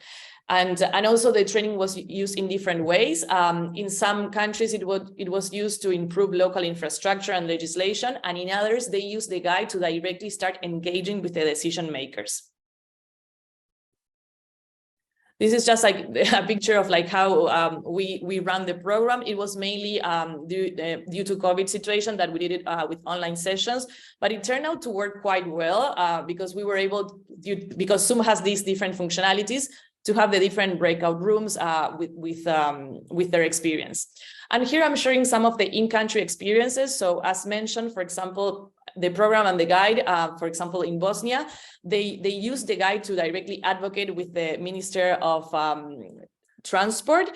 There was the ministry at that point was reviewing the guidelines, and the NGO that we work with, that is the Center for Environment, they were able to present the guideline, had several meetings with the Ministry of Transportation, and some of the things that were that are in the best practice guide were included.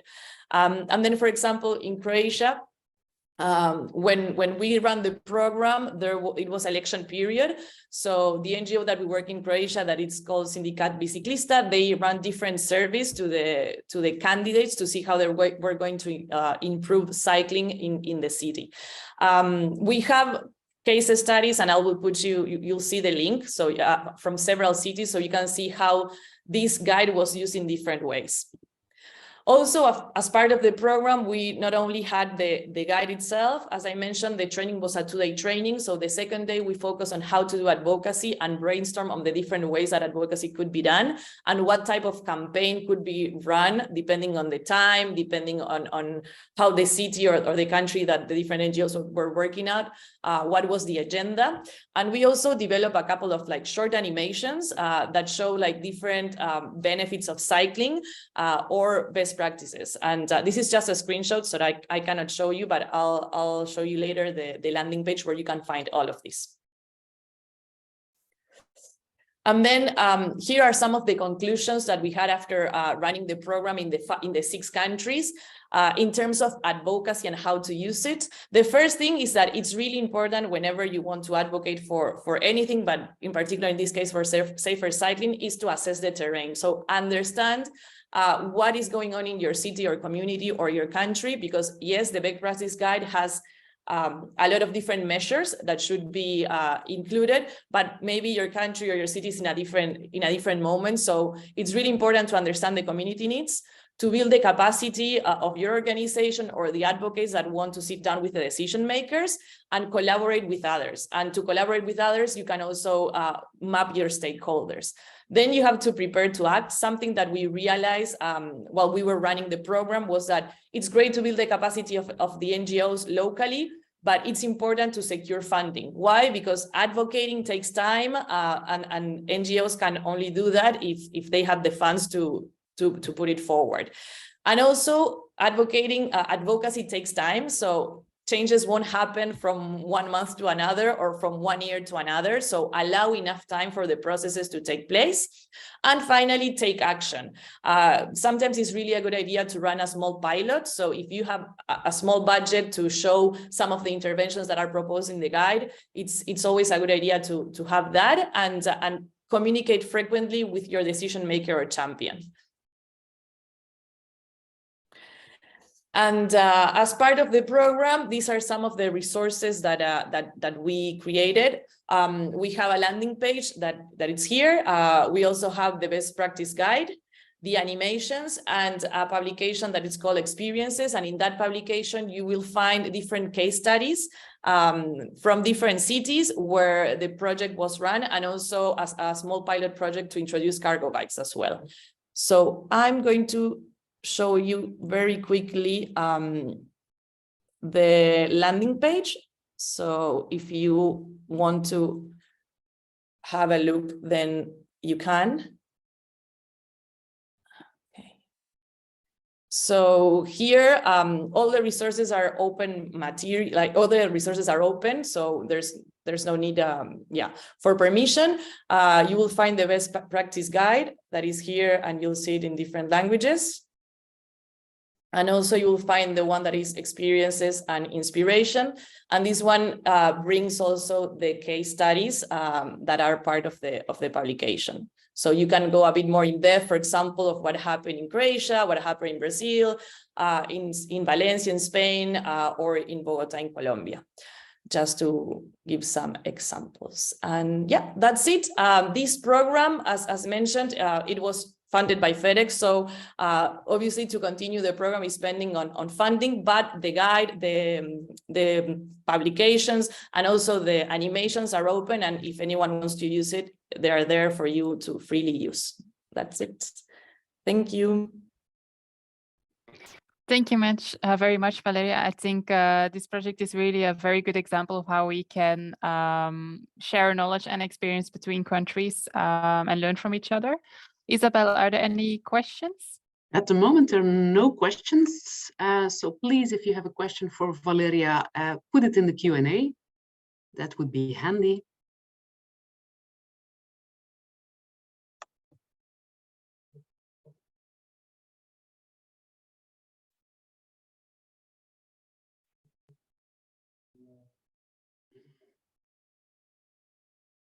There are no questions popping up, Valeria, so I think everything was very clear.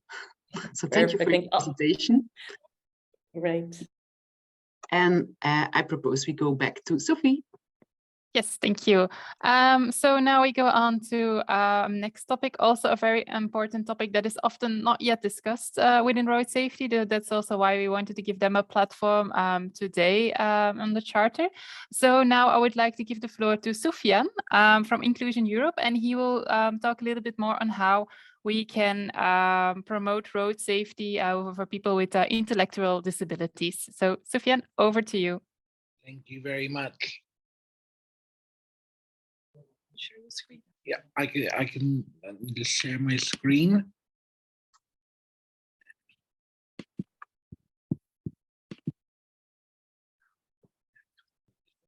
Oh, okay. Sophie? Yes? Is it possible for you to share our presentation because Sufjan is having some difficulties? Yes, of course, no problem. Let me just quickly open it. Thank you. Thank you.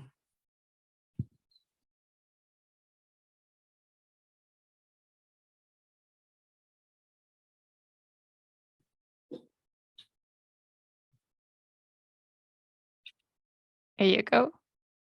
Perfect. Thank you. Ready when you are. Good morning, everybody. Welcome to this training. I hope everybody is excited and looking forward to learning.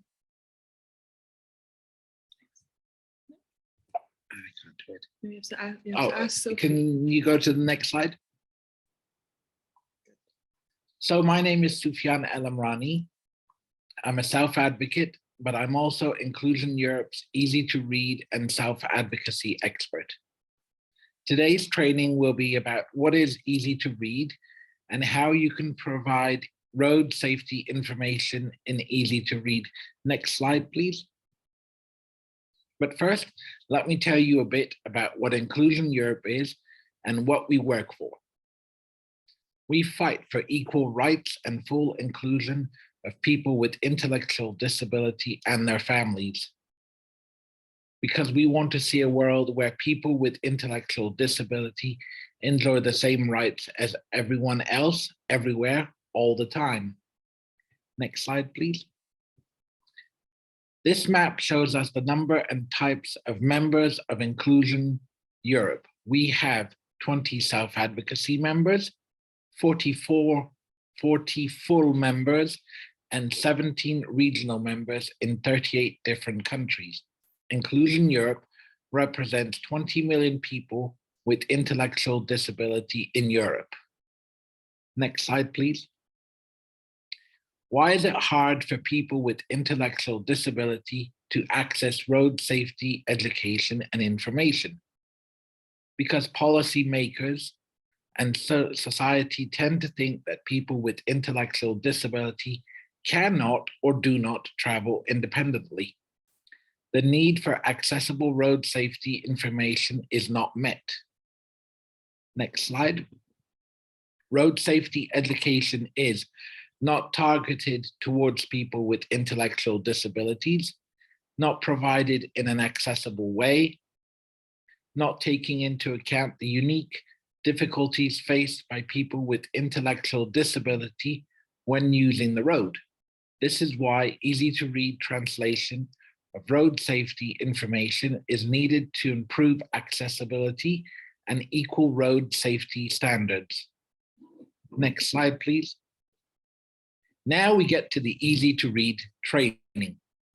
First, I want to explain why it is so important. Next slide. Easy-to-read information lets people with intellectual disability learn new things, make their own choices, know their rights, stand up for themselves. Also, they can take part in society like everyone else. Next slide.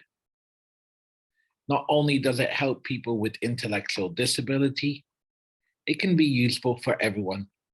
It can help those who speak a different language.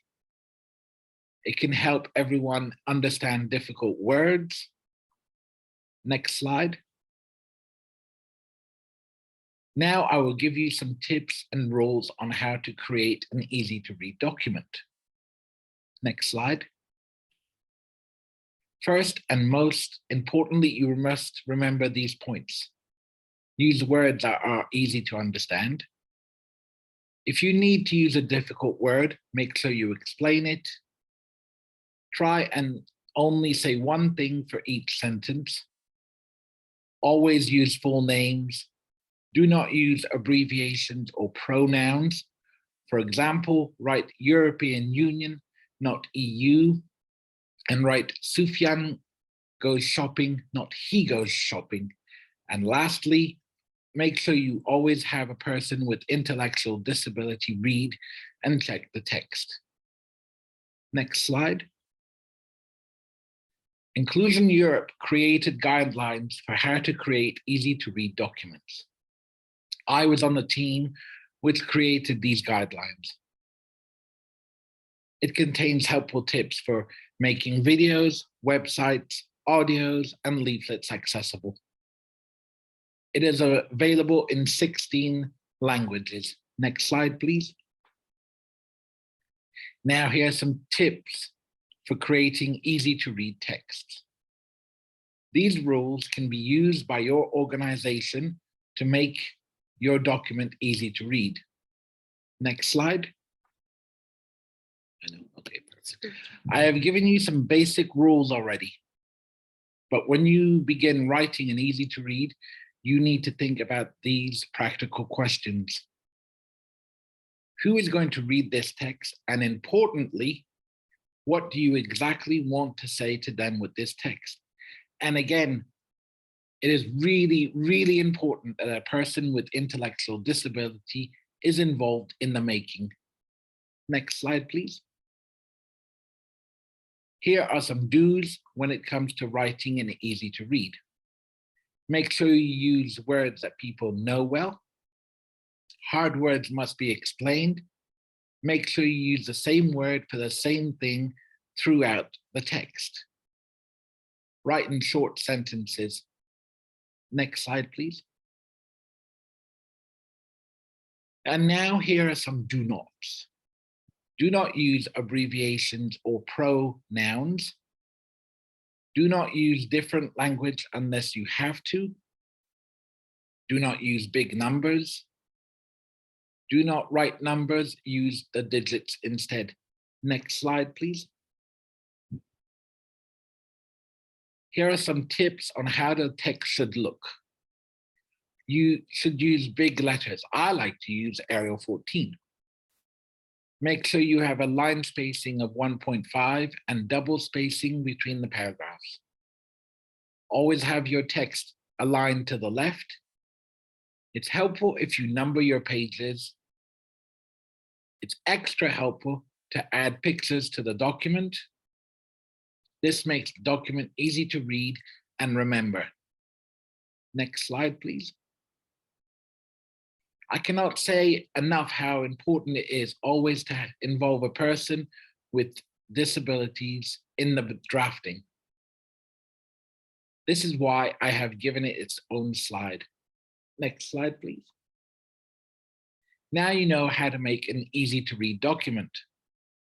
The last thing you can do before publishing easy to read text on your website or elsewhere is you can add our easy to read logo. Next slide, please. This little dude with the thumbs up is Inclusion Europe's easy to read logo. The logo helps those with intellectual disability to know that the information is available in easy to read. You can add, and you should add, this little dude to any document you have written in easy to read, following the rules I have talked about in this training. You do not need permission as long as you follow these rules. Next slide, please. Before we discuss easy to read and its importance for road safety, I will take any questions on how to write in easy to read that you might already have.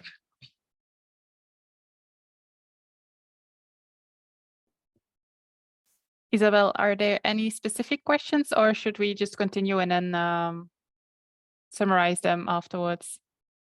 Sofian, no, there are no specific questions regarding easy to read. Just some good feedback. That was brilliant. Super presentation. So please go ahead with that super presentation. Then I will, next slide, please. So why is easy to read so important when it comes to road safety education? Next slide, please. Providing easy to read road safety information is important so that people with intellectual disabilities can have the right to independent living, be safe and confident in the world around them, not to be discriminated against access to information. Next slide, please. The goal should be to have easy to read translation available for all road safety information. Important road news and updates should be published in easy to read.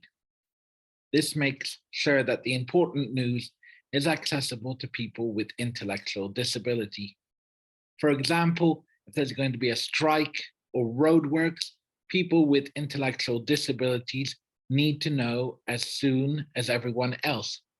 Other key sources of information that need to be in easy to read are the education material and the road safety information you find on the roads and transport signs.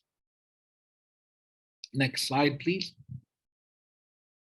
Our research shows us that there is a limited example of accessible road safety information for people with intellectual disability, but we did find some. Next slide, please.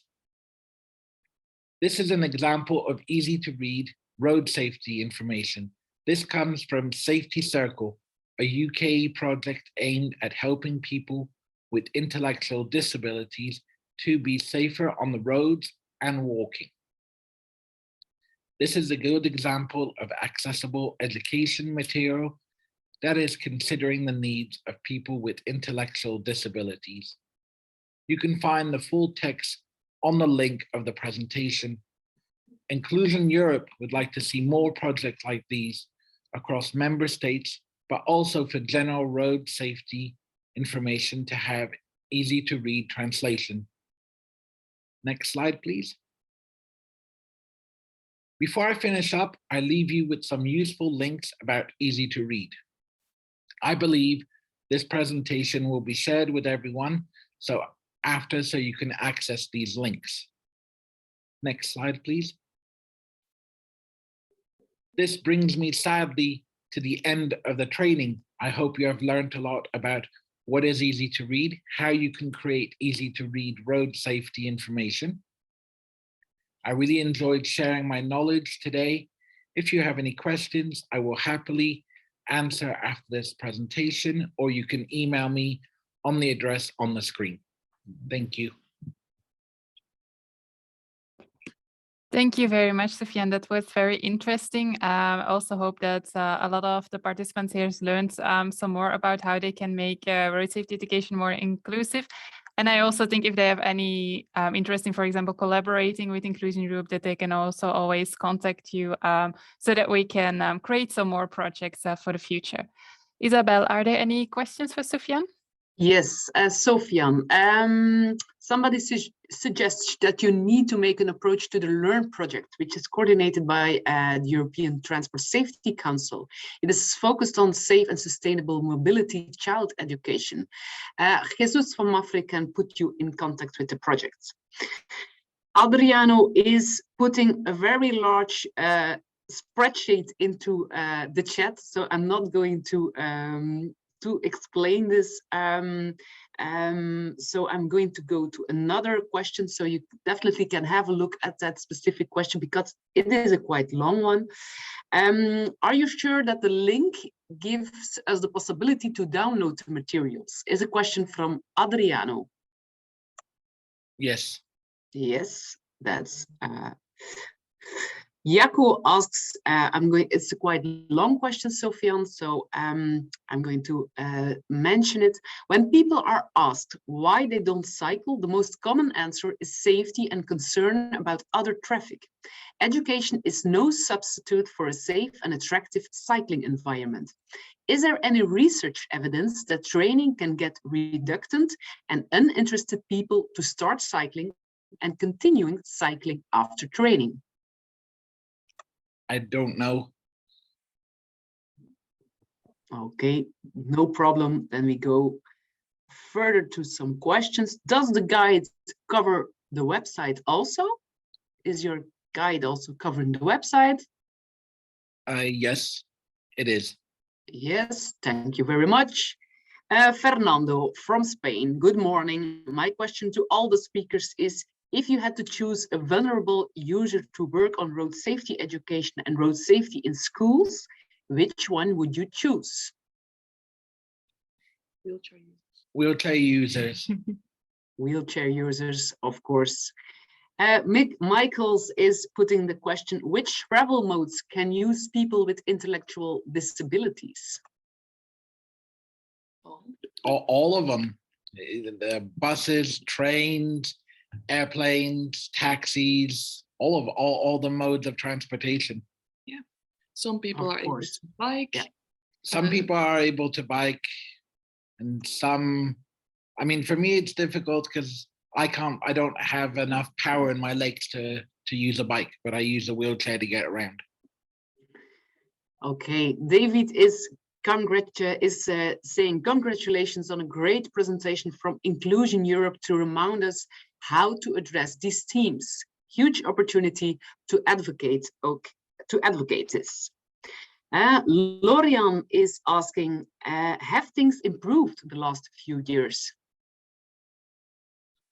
On the matter of easy to read, do you think it has become better or? It's become better, but there's still quite a long way to go. Because not a lot of documents are in easy to read, which is, I think, a shame. And it should be, more documents should be put in easy to read. Yeah, but we see an increase. But we see an increase, but there's still a long way to go. Okay, thank you, Sofiane, and your support who is sitting next to you for the brilliant presentation. You get a lot of congratulations into the Q&A, so that means that it was a really good presentation. Thank you for that. And then I pass the word back to Sophie. Thank you. And also thank you to all the participants for giving all your feedback. That's really valuable for us and also for the speakers. So keep on going. We have one more presentation before we come to closure. So now I would like to give the floor to Antoine Fauber from EBU, who will highlight his point of view on road users with limited mobility and their safety. So Antoine, the floor is all yours. Thank you, Sophie, and thank you to the VIAS Institute for inviting us to participate in this webinar to present the European Blind Union's concerns and priorities in the area of road safety. My name is Antoine Fauber. I am not really a road safety expert. I am head of advocacy and campaigning at the European Blind Union. I am a white man in his mid-50s with grayish blonde hair and blue-green eyes, and I am not myself visually impaired. My apologies if, contrary to previous speakers, I don't use a PowerPoint presentation. This is because, as a matter of principle and exemplarity, I would have to provide a verbal description of any non-verbal element for the possibly visually impaired followers. So it does make it simpler to simply say what I want to say. And my apologies also for the background noise, unexpected roadworks in my neighborhood, I'm afraid. The European Blind Union is a non-governmental, non-profit-making European organization founded in 1984. It is one of the 6 regional bodies of the World Blind Union, and it promotes the interests of blind and partially sighted people in Europe. It currently operates within a network of 41 national members, including organizations from 25 European Union member states, candidate countries, and other countries in geographical Europe. Overall, we represent over 30 million people in wider Europe. I was impressed by the detailed statistics provided by previous speakers. The European Blind Union would not naturally have data on road accidents impacting visually impaired people. In general, we deplore that there is a lack of statistics on disability, let alone disaggregated by type of disability at EU level. Anyway, there are 2 main areas of concerns in the area of road safety that I would like to draw your attention to: silent vehicles and driverless vehicles. I will also mention 2 other developments on which the European Blind Union, has not yet taken a position, but which, as you will all understand, are clearly a source of concern for visually impaired pedestrians, and that is shared spaces and the new forms of urban mobility. You won't be surprised to hear that the European Blind Union perspective is at the intersection between road safety on the one hand, and on the other hand, social inclusion as it results from the ability for blind and partially sighted people to move around autonomously. Let's start with silent vehicles. In recent years, the European Blind Union has campaigned to promote an acoustic vehicle alert system, in short AVAS, but I won't use that acronym again after the message from Inclusion Europe. So an acoustic vehicle alert system to allow visually impaired pedestrians to detect low noise or no noise vehicles, meaning electric and hybrid vehicles. There is now European Union legislation with Regulation 540/2014, which says that all new types of such vehicles sold or imported in the European Union from 1st July 2019 must have an acoustic vehicle alert system. Remaining issues, as the proportion of vehicles with predominantly high noise level is progressively reversing to predominantly low noise vehicles, are the following. The speed up till which the automatic vehicle alert system is automatically activated. Should it not be 30 kilometers per hour instead of the current 20 kilometers per hour?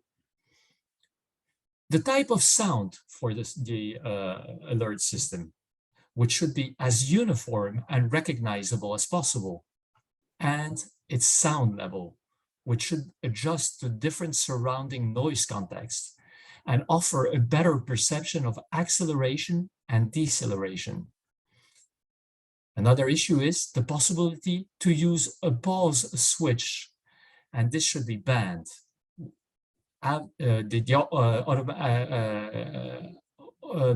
Vehicle alert system should always be active, we argue. Other remaining issues are that the rules apply to cars, transporters, buses and trucks, but not, for instance, to electric motorcycles or scooters.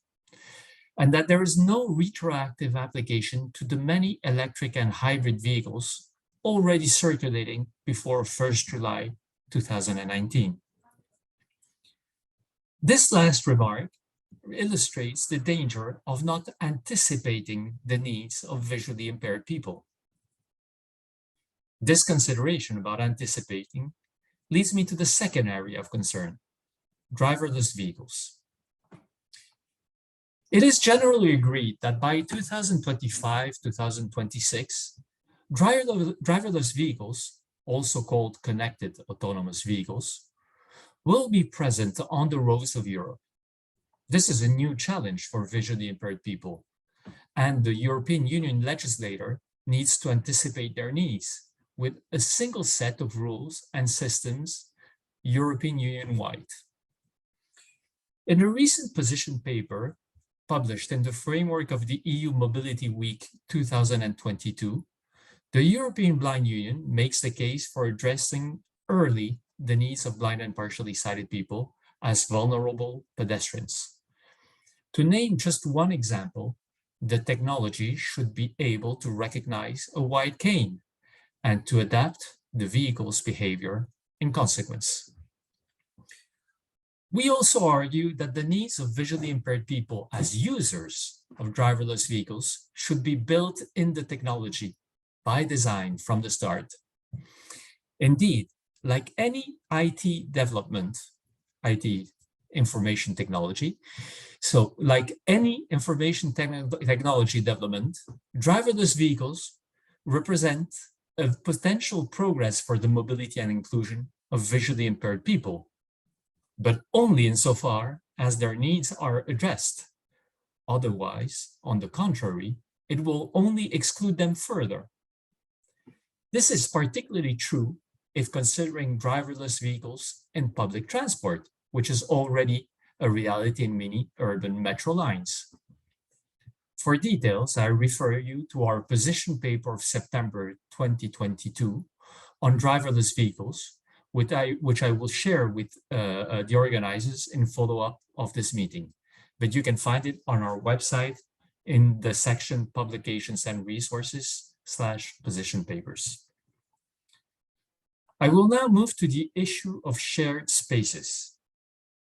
There is an increased use, so far mostly in inhabited areas of Northern European countries, of shared spaces, also designated as mixed traffic areas. In such spaces, pedestrians, cyclists, and motor vehicles share the same area with reduced speed limit for vehicles, but without the usual physical demarcation between roadway and pavement. This concept currently includes the absence of conventional design features used by blind and partially sighted people as orientation aids and for wayfinding, such as pavements with curbs, traffic signs, and traffic signals. It also deprives visually impaired people of the security of an area reserved for pedestrians. Also problematic is that the concept of shared spaces assumes that road safety for all road users is ensured by mutual consideration and communication via eye contact, which of course ignores the specificities of visually impaired pedestrians, to name just this category of pedestrians. Consequently, shared spaces, as currently arranged, would significantly limit the independent mobility of people with visual impairment if they become an ordinary way of designing the centers of cities and towns. Speaking of cities and towns, I would like to end my intervention by speaking about the new forms of urban mobility. Nowadays, in the absence of an appropriate regulatory and policing response so far, electric scooters, electric bicycles, and segways, to name just those, make our streets more dangerous for blind and partially sighted pedestrians. Not only do they often invade pavements with considerable speed, often similar to the speed limit for cars, they also constitute a hazard for visually impaired pedestrians when carelessly parked or dropped after use. By the way, my apologies to the ECF representative for considering cyclists through the urban mobility prism. Driving together with cyclists was the topic of their intervention. I would also like to suggest cycling or scooting together with pedestrians, in particular with vulnerable pedestrians. A lot of education and sensitization is needed, as cyclists and scooterists appear wild about their new gained space against cars, to the detriment of pedestrians. I will give just 2 examples. It is highly unpleasant for blind pedestrians to be passed by very closely at relatively high speed by a cyclist without caring for a possible unexpected move of their white cane. It is also a source of anxiety to hear loud braking when you cross a road as a pedestrian, sign that cyclists expect the pedestrians to adapt to them and not the contrary. I would like to say everybody is a pedestrian before being a cyclist or a vehicle driver. EBU argues that what is good for the safety and comfort of visually impaired people is also good for all vulnerable road users. More generally, it also serves the interests of the wider population, regardless of disability. Think, for instance, of ensuring the safety of children or of distracted adults walking around with earsets, as is more and more frequent. Thank you for your kind attention, and I remain available, of course, for any questions. Thank you very much, Antoine, for all this information. Isobel, are there any questions? Thank you, Antoine. If I'm right at the moment, I do not see. We have one from Michaels.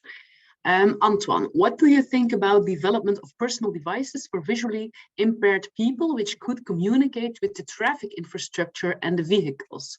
And then he gives some examples, for example, to warn visually impaired people and drivers, or to inform about traffic lights and pedestrian crossings.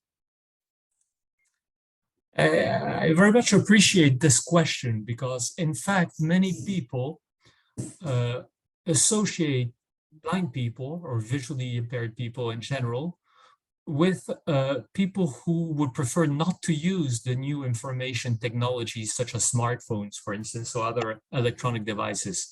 Whereas in fact, especially the younger generation, but also older visually impaired people, actually rely heavily on such tools to communicate, to stay in touch, to receive information, or on the contrary, interact with others. So indeed, for instance, it would be a very good solution to have the possibility to communicate with any devices for road safety through something like a smartphone, to give just one example. The only nuance I would like to bring is that you don't have to rely exclusively on such possibilities, because you would leave out a large part of the population, nevertheless, who do not use such devices, also because of problems of accessibility. Blind and visually impaired people use a lot, for instance, when they use computers, smartphones, they use a lot of tools that allow them to make those tools accessible. But each time there is a technological update of a software, there is often a setback in terms of accessibility. So unfortunately, accessibility is something that you have to be concerned about at every moment when you put something on the market or you update it or upgrade it. And it has its downsides. So it cannot be the only solution, but it's something to think about carefully. Yes, indeed. Antoine, thank you very much. Lorraine is giving more commands. Gosh, I would never have thought of the shared space issues. So she gives more or less a comment on your presentation. Also, Jesus gives a comment. Excellent presentation from Antoine. I really, as well as the previous one, we must think more inclusively. So that is probably one of the messages we will remain after this webinar. Eva is saying also excellent presentation, Antoine. I really appreciate your decision about not to use a presentation. It has sense. So also congrats for that. Are there still some questions? Please, people, go ahead. Antoine is still here, so you can ask or write your questions in the Q&A. Fernando is also congratulating you. Other questions?